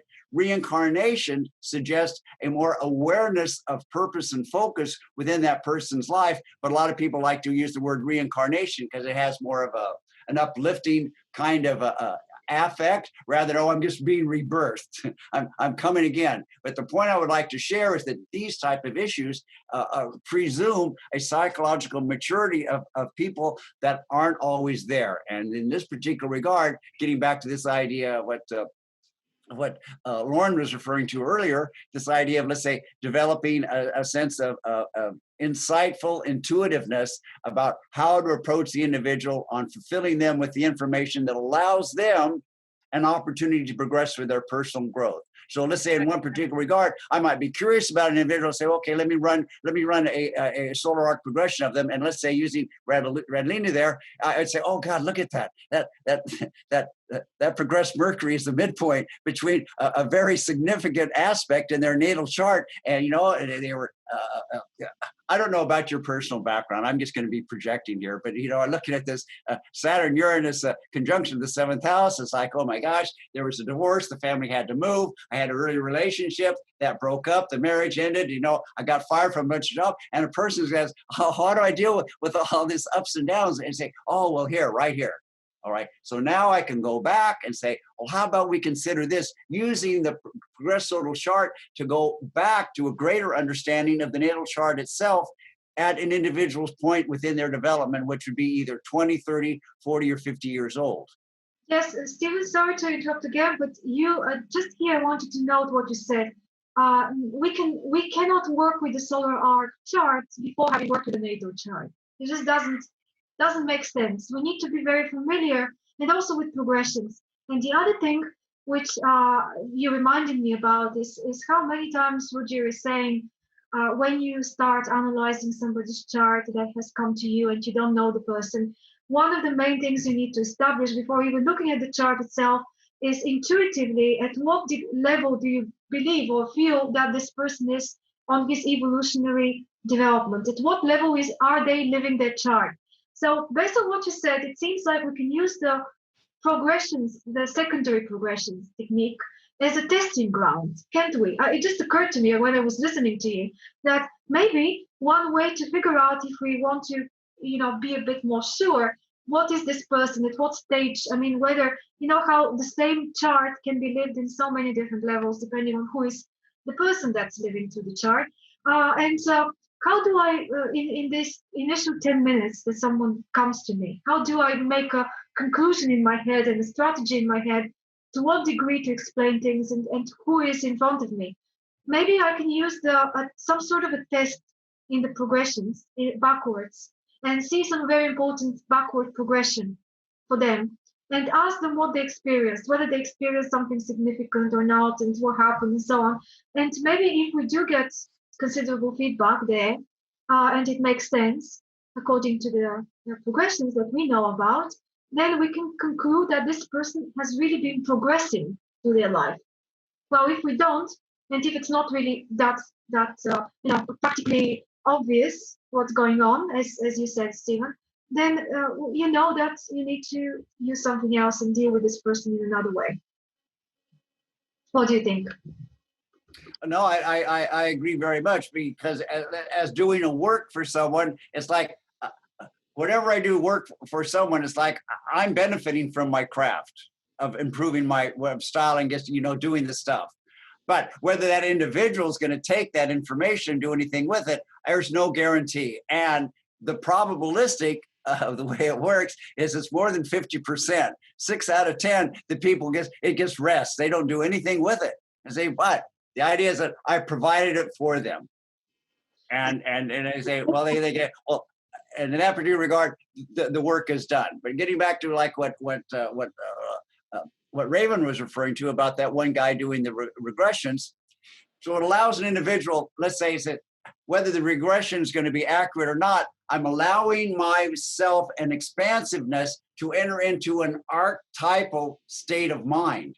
And that archetypal state of mind is going to allow me imagery that comes in much in the same way as Elsie Wheeler and Jones with the Sabian symbols. Now, whether the accuracy of that imagery is going to be 100% or 80%, that's really irrelevant. The fact that I got an image and I now have an affective focus allows me that more quiet consideration, again, of my own inner development. In getting back to the idea of how motivated is a person to develop their own psychological maturity rather than just an enhanced personality. And this is why I would look at again what was talking about the theory of the progressions, whether it just be standard, secondary progression, or solar arc.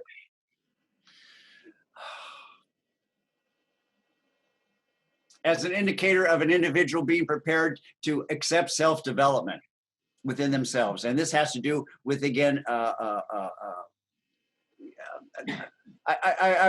worked in the healthcare business for a long time, hospitals and things like that. And the idea is that what was striking me as far as working in that type of business, because people come in, it's not like you go into burgers and fries or something, but they come in, all right, their body.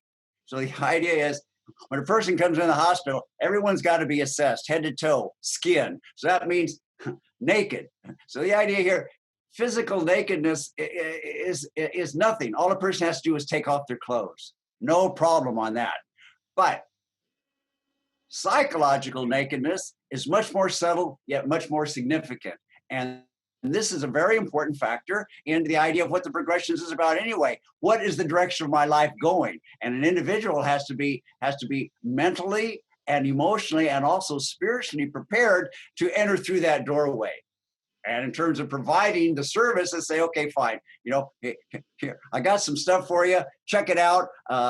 And the idea is the person has to interact. I just can't give all the information. I'll give a little something and say, well, see how this goes, read a little about it. And then if you want, we can get back and talk about it more. And that way I can serve my energy because I'm just not enthusiastically just giving stuff out to people just to be a good guy of humanity service. But I want to be able to know that the person that I'm interacting with has a reciprocal responsiveness. Heck, they might be the teacher and I'm just the student, and they didn't, they were in a cocoon part of their life. They go, I got to get out of this bubble. And I said, okay, well, I've got the little key here, like Androcles and the lion. I'm just the guy who's providing the astrological information. but they have to be able to walk through it with a sense of spiritual maturity. And as a point of my own self-disclosure, the older I become in my own physical life, the more important that is to me. Yes. Yes. Thank you, Stephen, for all these comments and points. You reminded me of another analogy I think Rudyard is making with the progressions to an architectural drawing for a house to be built. And how we are either following the plan strictly and everything is going according to plan, which is meant to be reflected in the progressions, or we make too many changes along the way, or we simply don't understand the plans, or we make mistakes with them and things like that.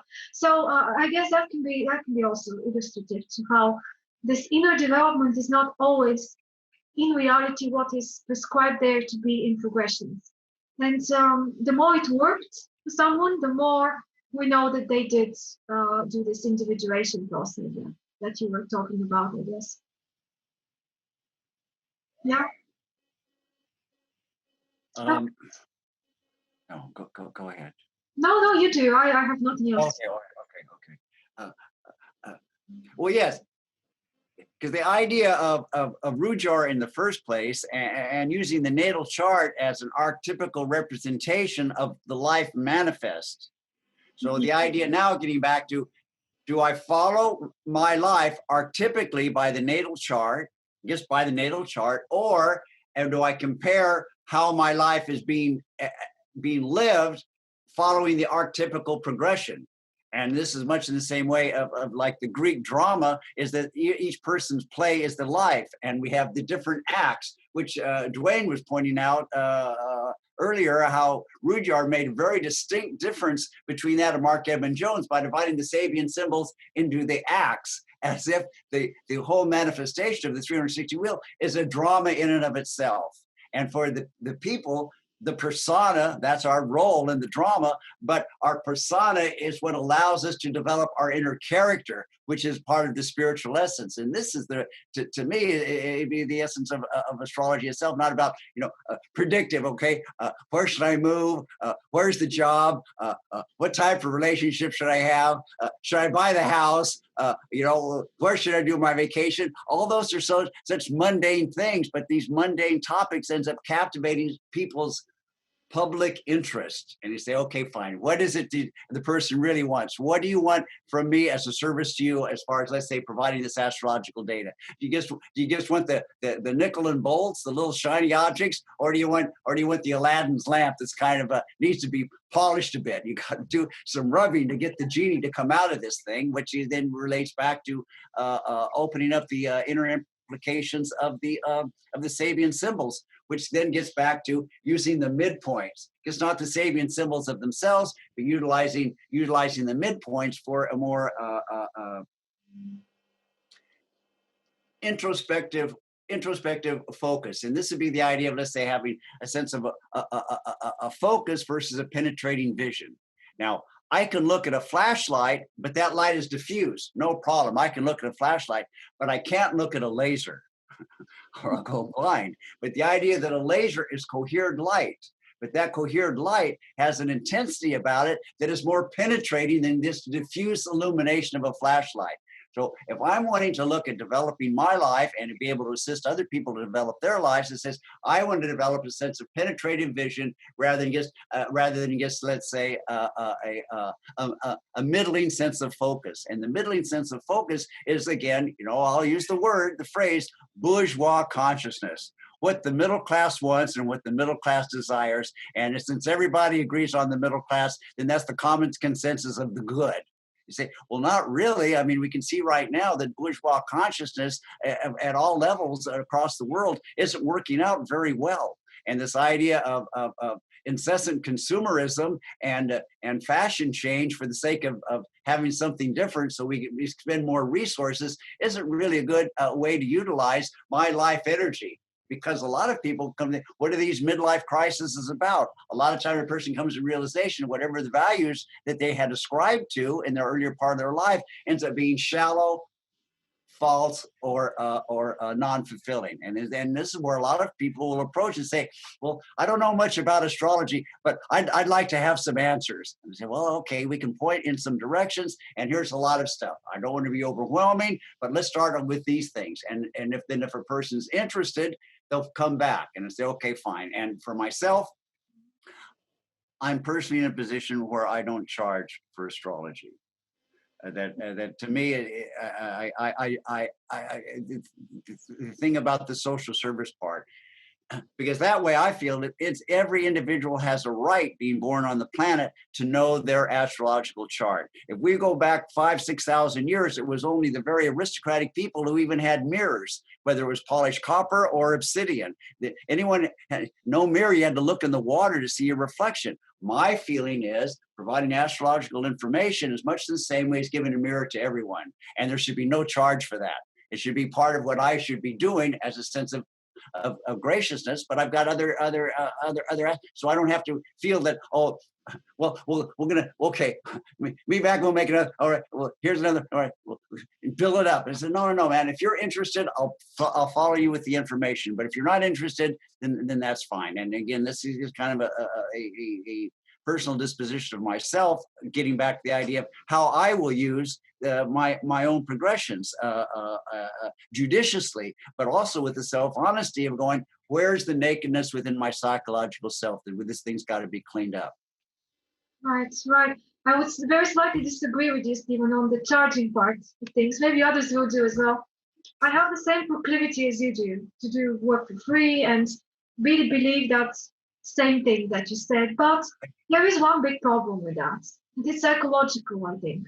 And it's something that we just need to accept because it's there and it's never going to change, not just with astrology work, but I think with any sort of work, service you provide to people. I've had lots of thinking about this in my other work as well over the years, that in order for people to take things seriously, to take you seriously, and to really listen, to make that effort to listen, the difference of even something costing $0 and then something costing £5 or €5 or dollars or whatever you want to say, something very small like symbolical value, even that little difference makes a huge psychological difference in the way the client sees the information and approaches the information that you give them. Maybe something could be devised, I don't know, somehow to charge for the first time around somebody comes and listens to the first kind of sample of what you're able to direct them to and offer them. And if they click, if they really want to work with this and go forward, then to be kind of charitable and to continue with working with them for free. But in the beginning, I think that barrier needs to be there so that things can be more, even more efficient, even more well done for them and for you as well. It's not that much about making a living with it or something like that. Even though I also strongly believe that if you want to dedicate your life to this, not have another job and do this just like on the side for people, then you would need to make it work financially as well, so that you can just continue doing it, be able to continue doing it. Just as simple as that. That's my way of thinking about it. But what would you guys say on this? I agree with you, Radlina. I agree with you, and in fact, it's a point that John Green makes when we leave school. And my whole life, I have struggled with that in everything I've done about charging people money. And I've been in the past greatly taken advantage of in that sense. And where it isn't anymore. It's my struggle. So I think what I did, I used to teach transformational work. And what I finally did was do sliding scales on things, which seemed to help a lot. If people were struggling or were in school as students or whatever, then I would work it out with them what they felt they could afford. Yeah. But even so, a lot of it was letting myself off the hook and doing an awful lot of free stuff, which is not really good for my development either.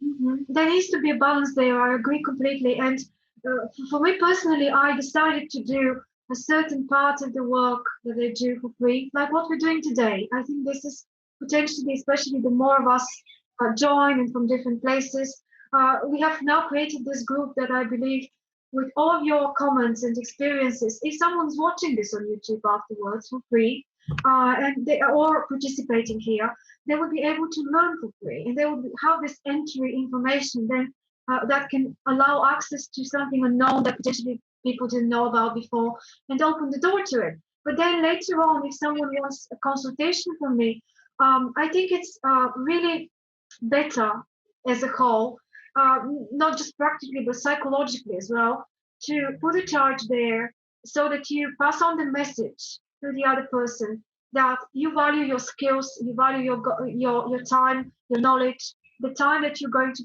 dedicate to them and to their case, and that you're really taking it seriously, your preparation. And then I have discovered that in every single case, the more people pay for something, unless it's really unreasonably high, something ridiculous, but the more people pay for something, the more they value it. I know that doesn't make sense, but unfortunately, that's how it works. And I think it would be very individual, because if someone gives me something without charge, I am so grateful that I think it, and there are people absolutely that take advantage, and there are people who are grateful for the breath they have at every moment and the heartbeat that's giving to them when they wake up in the morning. So I think the most important thing to do is to check in with yourself and to do what is. I was thinking about my Native American training, and I give lovingly, and I give with my emotions. So, but I hold and transform with the physical. And so that's, then I take, so it's, I don't think it's a one thing fits all. I think in Stephen's, I loved what you said, Stephen, that it, and if I were in a position where I was somehow abundantly wealthy, I can think of, I would just have so much fun giving it away to people who need it. And yes, you're right, Radalina, some people absolutely abuse others, and they will take everything without any thought of reciprocation in some form. There could be another problem, not just the ungratefulness, which at the end of the day, if you have decided to give, I guess you are immediately under the risk of this being unappreciated, so that's fine. But there is another problem I see, that if you are offering something valuable, not people that don't pay for it or that don't recognize that there is a price for that officially, but maybe in this situation you are choosing not to charge, but there is usually a price. Then they are more concentrated. They're listening more. They're attempting more to basically that gives them more at the end of the day. It makes you more helpful, because there is this setting, this atmosphere of exchange, which is immediately engaging. Like I did a few talks, lectures on particular topics, and they costed something like very small, say. And this is enough to detract a very, very big number of people. At the same time, it attracts a lot of them that think, oh, that's quite cheap. But even if it's only €5, when they care to turn up on the appointments, they care to cancel the appointment if they are not able to make it. But you're talking now psychology, and it's in all things of life, we have to be smart. No, and understand typical human psychology, and also understand exceptional, or what Stephen referred to as more mature psychology. At a more mature level, things, you're not going to find that abuse. At a more basic level, you find abuse. And indeed, I used to do astrology for all my family members and everybody, and it just, they did it, and they it was like tintillating, and it was over. it meant nothing, and it had taken me quite a lot of time, and it's not even seen as a gift.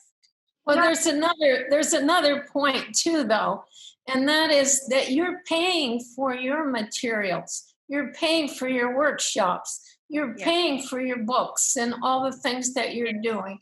There's a cost involved, and unless you're a fun child or something, that is an ongoing thing. If you're serious about what you're doing, you're paying for all those things, and for the associations and for the memberships and stuff like that. So why should a person feel that they couldn't be remunerated? It just doesn't make sense. To me as well, Raven, I totally don't agree with the notion that because what we do is spiritual in a way, or is somehow a service of help to people, that it's supposed to be free. Because what we do is not free to us. All those books, all those courses, as you said, the mere time that we spend. Now, somebody can be out there on a day job and make some money for these several hours that we all take now together here to share our knowledge with the world. And that's, the value is somehow needed to be enumerated, because that's how people exchange between themselves, isn't it? And I find it more fair and more motivating, because if you then see the reciprocation to your work, then you're even more motivated to develop it further and to go one step more. If I make £100 from let's say from a lecture I've organized, I immediately go out and spend it on my next books. So then these next books, or whatever it is, help for the next thing that I'm able to offer. So there is a kind of a chain reaction if you're in this thing for your whole dedication anyway. Yeah. But also, Stephen I would agree with Stephen if there is somehow a way we can be very selective, is also what Lauren mentioned.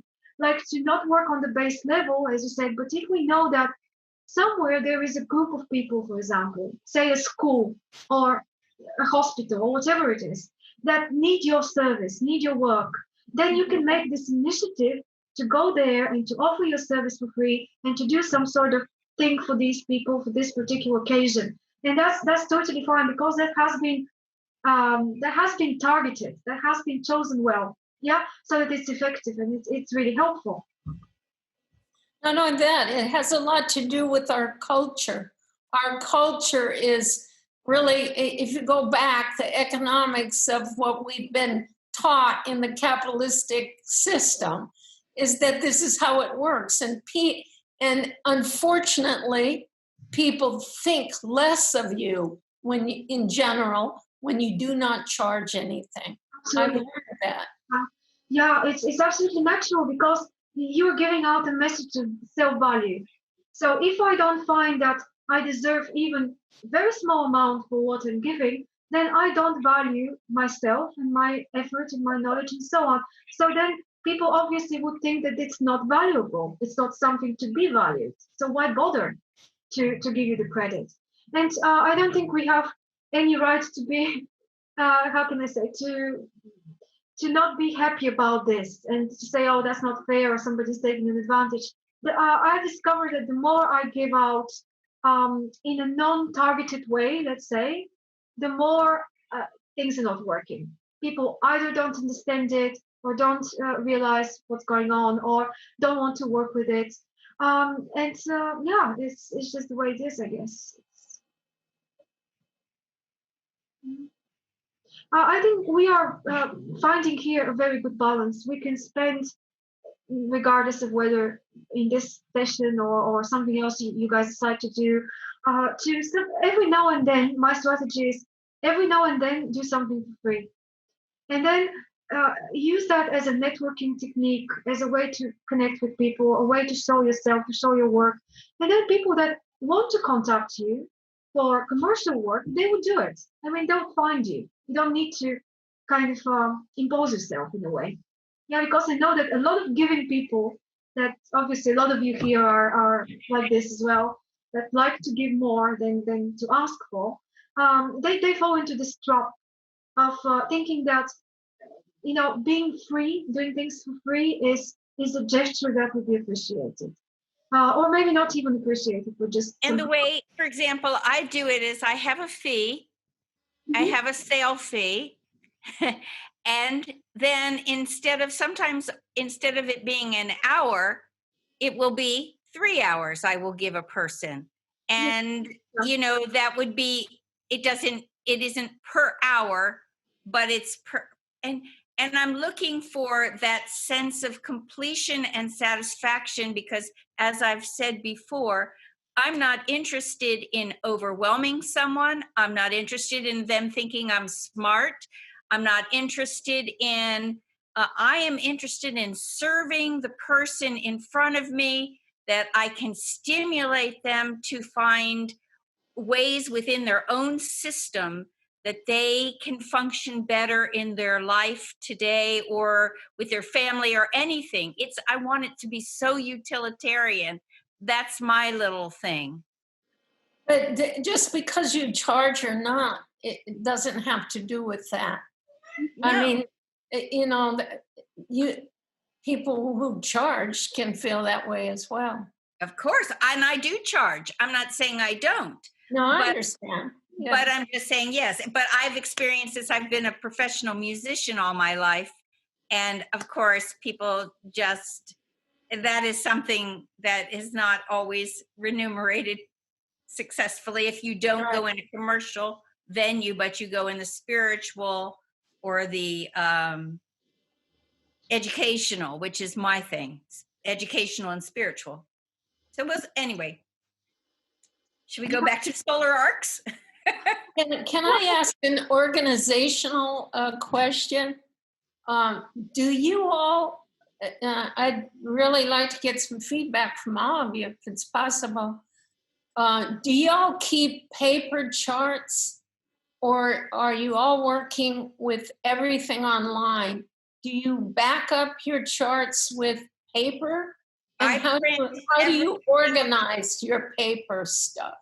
I print every single chart. I give it to the person or mail it to them, and I keep one myself in a folder file. That's how I do it because I like I'm old-fashioned. I want the hard copy, but of course I work online to get the calculations and everything. Mm-hmm. But then I print it.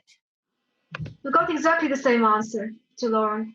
And this thick of a folder of charts now accumulating, even not of clients, of people that I just explored sometimes for my own interest. And always get and the notes are made on the copy of my copy of things so that I can see it for real. Raven, you are reminding me that because obviously, yes, Lauren, we're going to come back to the topic, but you're reminding me of this topic that we discussed one time before. I remember of doing one discussion like this once when you like about practicing astrology and practicing astrologers to share with each other all sorts of things like payment fees, how we work, techniques of working, our methods, our things. And I think that would be very useful for a lot of you if you wish to have one like that. Yeah, sure. Sure. Let's keep it in mind for one of our future meetings. That'd be great. Yeah, we can share screens with each other. The settings now I've done the settings in a way that every one of you can share the screen and you can show us different things of how you do it. And help each other this way. And just to say one more thing is I'm a person who I'm a developed intuitive, meaning I'm a certified clairvoyant, clairaudient, clairsentient, and worked in that field for a long time. So what I do is I have a book, and when I look at a chart, I ask my spirit, what is the most important thing about this chart that's popping out to say? And then I write all these points. And then after I've done all the pages, I clip them together. And that's how I have, maybe 10 pages on each client, and I can keep it and I can go back to it because some of the clients come back a few times. Lauren, you're making me a bit scared by what you just said, because I didn't know you have the clairvoyant abilities. And Don't be scared. I shouldn't have said it. No, I only do it with permission. When Oh, really? with Yeah. permission of someone. My 5 planets in Scorpio are a little bit scared now because I'm thinking, does she know my secrets now by the chart? Anyway. I didn't know that you could get certified for that. I have a lot of those abilities, but I've never heard of being certified. How do you get certified for that? Well, I worked with I was tested on everything, and I was by 2 Native American chiefs, and by also a Pleiadian light work, and a system that, you know, and I developed it and was tested and so forth.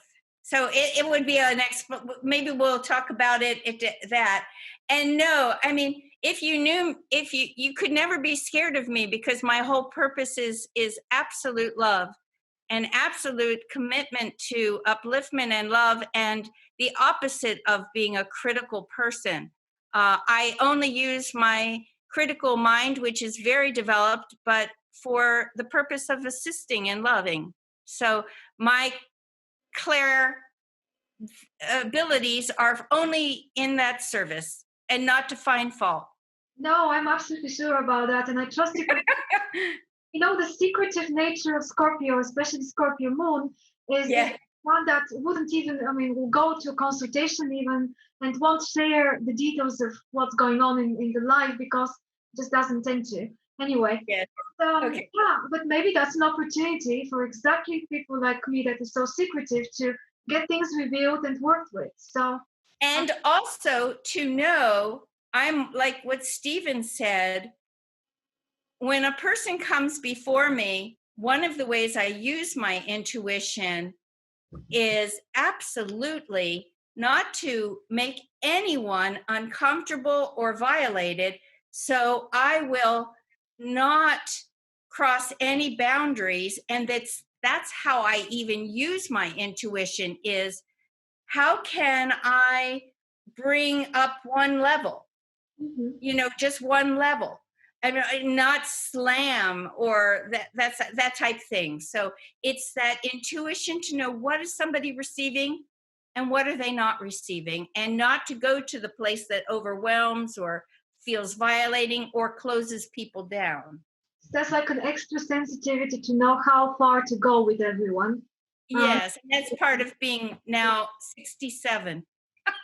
We won't believe that. We won't believe that in 100 years. And well, we only have your chart as a proof to that, but you definitely don't look it. Thank you. Guys, what are we doing next week? Or shall we continue a little bit more? If you have any other questions or comments about the solar arc, I just wanted to mention one very quick thing, which we never mentioned, about the fact that with the solar arcs, everything happens just once. I don't know if you've realized that nothing repeats itself as an aspect or as a position. And that's one other thing that makes this technique very unique and interesting to me. Because we don't live to be 360 years? Exactly. Yes. Well, can I make a comment about the solar arc then? We haven't heard your voice today. Go ahead. So as we've been talking, you know, I've been kind of messing around and playing around.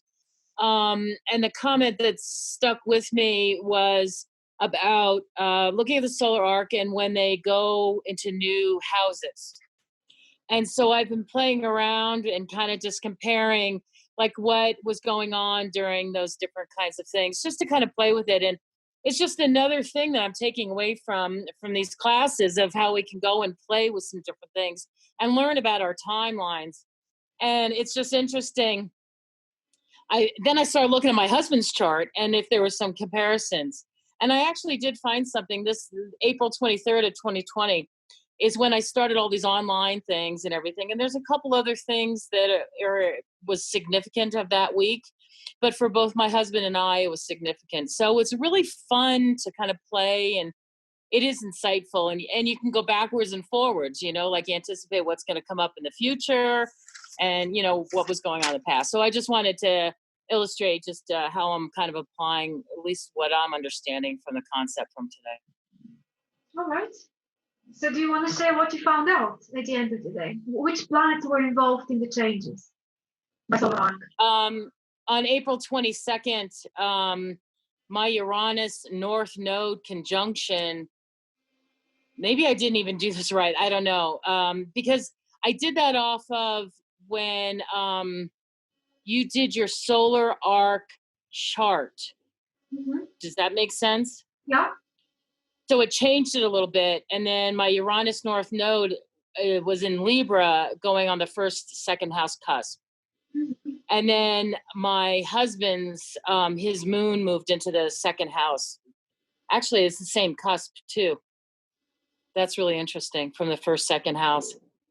Okay. Well, that confirms what Vanya said earlier, how prominent, I think maybe you joined us a little later, Laura, but she was talking about how prominent the switching between house cusps usually is in terms of events. Right. And that's why I wanted to emphasize that when it switched those house cusps, that there were some significant things happening in our lives, both of us. Right. So just to be able to apply the concept, it's fascinating. Yeah. There was a book I found, I don't know, I had never heard of it before this week.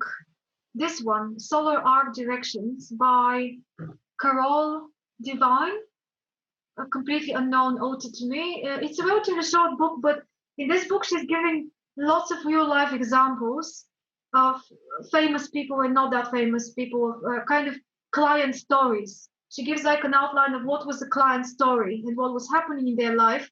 And then she points out to particular solar arc direction, say transits or positions, and explains, how that's related.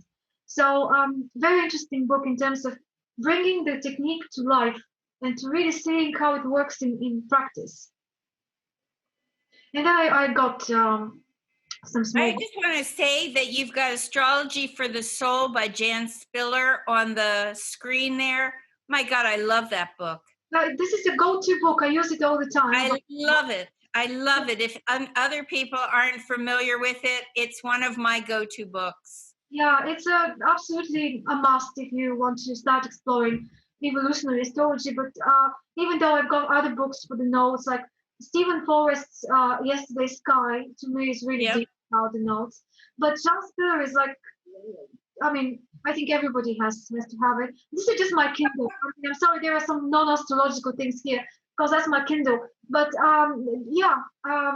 and I'm also getting Noel Till's book on solar arcs later on, Stephen. I know that's the big book of it, but I just couldn't get hold of it in that 1 week since last Thursday. So, yeah. I would love to do a session if you brought that up on maybe it's on the different house systems and discussing that. You did mention that last time, and we agreed yes to do that once. Sometime. Do you guys want to do that next time as a topic? If other people are interested. I think they are, most of them. Yeah, that would be very interesting indeed. Okay. Can I just show you something while I was listening to, and especially what Vanya mentioned, and I was playing with the rectification of my chart because as far as I know, I was born 2:10 in the afternoon, but then I had a rectification from a really good astrologer, and she said it's actually probably exactly 2 p.m. And now with the solar arc, can I share my screen? Oh, yeah, go ahead. Okay. Who's speaking? I can't tell. She doesn't have a camera right now, but that's fine. Okay. I'm sorry. Yes, I'm Radostina. So I'm using Kepler here. And when I did the solar arc direction, and I did it for the day I gave birth to my daughter. So look at that. Mars is exactly on the ascendant. Uranus is together, of course, together with Venus on the exactly on top of Jupiter, and the North Node is exactly conjunct my fifth house cusp, which I found very interesting. And this is with my time. I shifted my time to 14:04, like 4 minutes past 2 in the afternoon. So I was just wondering if this makes sense, because Venus is actually the ruler of my 8th house. So it look and I gave birth by C-section. So this is how I would explain Mars on the ascendant and Jupiter here. Yeah, it makes sense actually. So, yeah. And the North Node. Can I ask what software that is that you're using there? It is Kepler. Is there any way for you to check whether the solar arc directed 5th house makes an aspect to a planet in the natal chart in this program? I don't know, maybe if I, maybe. Usually when, okay, you gave a C-section, that makes sense with the Mars on the ascendant, but usually when we talk about childbirth, the 5th house should, or the ruler of the 5th house should be present and activated via solar arc. Well, here I have the solar arc 5th house on the 23rd degree of Cancer, and my natal moon is on the 25th degree of Capricorn, if that works out and it makes sense. So, yes, it makes. The 5th house cusp is in aspect to your natal moon. It's in opposition, yes, to my natal moon. But I'm not sure what would be the orb. So would I have to 1 degree? 1 degree. Oh, so I see. So maybe if I make my time of birth. No, actually no. Maybe there has to be more than 1 point of like there should be more than one thing happening in the chart, more than one aspect to confirm that some situation is actually happening. In your case, both 5th house and 8th house and or the rulers, because there was a surgery. That's why for the 8th house. Mm-hmm. Yeah, and look, Mars is the ruler of the 8th house in the solar arc direction chart, so it does make sense.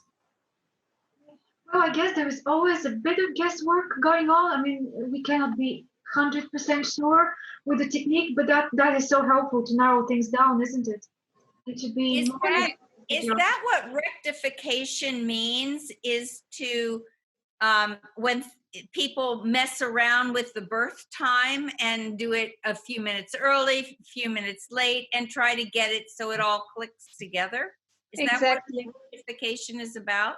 Yes, and I was thinking about what we earlier thought, that the level of the person is quite important. Well, for instance, indeed, the progression showed the psychological development, and the solar arcs are mostly about events. But when we think what kind of an event it could be, for example, if 5th house is activated, for example, if the person is really like creatively evolved and directed into this kind of creativity and self-development, then I would guess that he might write a book or go on with a hobby and be very creative. But if the person is like stuck in a daily life, then having a kid is a quite safe suggestion, for instance, in my opinion. I mean, it's not bad to have children, but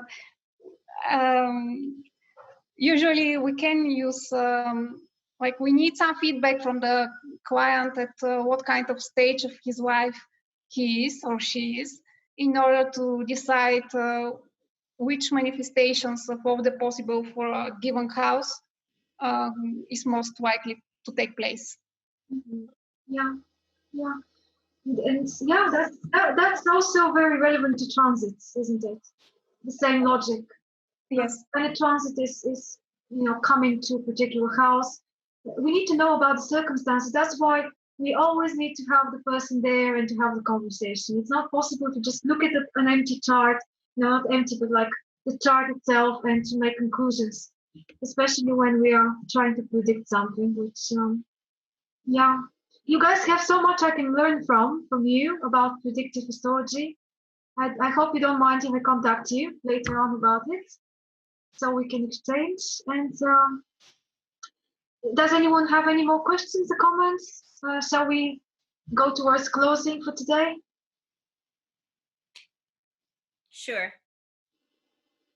I'm now curious, and I'm going to run my solar arc chart like you showed, and just see what it says, and maybe use the Placidus or Campanus. Yeah, I will do that as well. Yeah, just to see. Just to see, yeah. All right. So next week we're doing house systems. Yeah. Lauren, would you like to present the equal house to us next week? Yes, of course. Sorry. No, go ahead. Go ahead, because I was going to say, no, I don't feel I could do, I don't know. I don't think I know enough. You don't have to be an expert. Don't worry. I mean, nobody's an expert here on anything. So well, basically, when I say present, just to say, okay, that's what I use and that's why I like it. That's why it works. You don't need to explain. But I'm at the point of almost releasing it. Mm-hmm. Ah, okay. So I don't feel I mean, it's what I've done and what seems to have always made sense. But I'm at the point where I want to say, is this just an old habit? Is this the way I've done it? What is this not correct? And I didn't even really understand the other one. So I've used the equal because I've understood it and it's always worked for me. But it could be because I'm tweaking it through my intuition. Mm-hmm. It may be, I mean, a great method in certain situations. Regrettably, everyone seems to be using the house system they were first taught. You start with astrology in one way or another, and the first kind of system you ever, or maybe you experiment with a couple, but that's it. And that sticks with you because it's then so difficult to switch to another mode of operating. But you may discover that something else is working better. So I'd be willing to, I mean, I think everybody knows what an equal house system is. Mm-hmm. I don't know what I would present about it that anyone else wouldn't know. Okay, well, never mind then. What I was thinking more is that to do some sort of compare and contrast. Like, for example, you say, okay, that's the system, that's how it works. It splits the zodiac into equal sections and, basically 3-4 words or something. And then somebody else can say, oh, that's how Campanus works. And then somebody else can explain about, so that we can compare and contrast. Okay, what I'll do is I'll do my own chart equal, and then I'll show it in different forms maybe, and why one works or doesn't. Perfect. Yeah, that's a very good idea. Yeah, maybe do one equal and one of the other type of systems, and talk about it, and then everybody can take off. Absolutely. And whatever they can contribute. Good, I will. Well, do whatever you like. It's all open. It's just I wanted to have some structure. Yeah, something like that. Okay. Sounds like we have a plan for next week. Thank you very much for today. It was so much fun for me, and especially because there were so many new people and you know so much. Thank you for joining us. I think Gaurav wanted to say something. Gaurav, I'm sorry. Yeah. I didn't give you the chance. So. This was first of all, this was I mean, it was a great opportunity to be associated with such a group, and thank you very much for making me a part of this group. Well, talking about, but before, I mean, this ends, you were talking about I missed a couple of minutes in the middle. I had something urgent to attend to. But talking about the bhava, the equal houses and the Kaspal charts. So there is a very small, I'll give a very small example to it. Let's say a person is supposed to leave his house, leave his accommodation to move to some other city. So let's assume that it is the last day for that person to be at that residence. But what will he say? Let's say if somebody comes and asks for that person, now will that person tell him that I live in that other city, or will he tell him, no, I am the resident right now? So assuming it with the equal house system, it is just like you still have the last step there. Even if your ascendant is like 29 degrees, although the house is 30 degrees, but your ascendant has moved down, shifted back to the 12th house. Even if it is 29 degrees, you still have a footing step there. You are still the owner. You have not vacated the house. You are supposed to leave it in the evening and hand over the keys to the landlord. Until and unless you have not given the keys, locked it up, and moved there, the transition has not yet happened. We still are assuming the same address for that person. Now the Kaspal chart. Now the Kaspal chart is something we are using to kind of fine-tuning that event. So the fine-tuning may be happening. So basically the Kaspal chart, sometimes there are, very like behavioral issues. When we are talking about the fine-tuning of these behaviors, then the Kaspal chart is something which plays a huge role in that. So that is how maybe I'll detail it in the next session. Yes, please. That would be great. Actually, you can speak in more detail about that next time, because that's what we chose as a topic. And yeah, that will be good to expand on it. And I love the explanation. I love when it gets to an example like leaving the house that you lived in. Yes. I love when you bring it down to something so practical that emotionally we understand. Yeah. Another person that's so good in this is Jean-Marc. He left us now. I don't know, disappeared. But I see that you, Gaurav, have the same storytelling, talent of describing things in a way that we can imagine. Well, my teacher has taught me the way to analyze it entirely practically. We are not talking in theory. We simply go to the chart and straight away delve into the practicality of it, how you will apply the variations of everything. That is what I learned. Yes. Yeah, I love that. That's my goal, is to make everything practical and not theoretical. Yeah, Absolutely. you're very advanced in order to be able to do that. You need to have the base very, very well established. Yeah. And so you can get to that simplification level as actually a lot more difficult, isn't it? Yeah. Yeah. Well, great. Thank you so much for all these contributions today. It was very interesting. I learned so much from you guys today. And looking forward to next week. Yes. Thank you, Radalina. Thank you. Thank you, everybody. Before we go, I just wanted to say, we wanted to very quickly share the group. If you haven't joined yet, the Psychological Astrology group, please, if you want, join us there so that you can see the posts. I will post here about the new event, and also I will post a few links to Rudy's work on the houses for next week. And there are several articles which are very much to do with that question about what house system to use and why, and what is the difference between them. So if you wish to keep an eye on that space, that would be great. Wonderful. Okay. Great. All right, I'll let you go now. Thank you so much. Okay, thanks everybody. Thank you. Next week. Bye. Bye. Bye.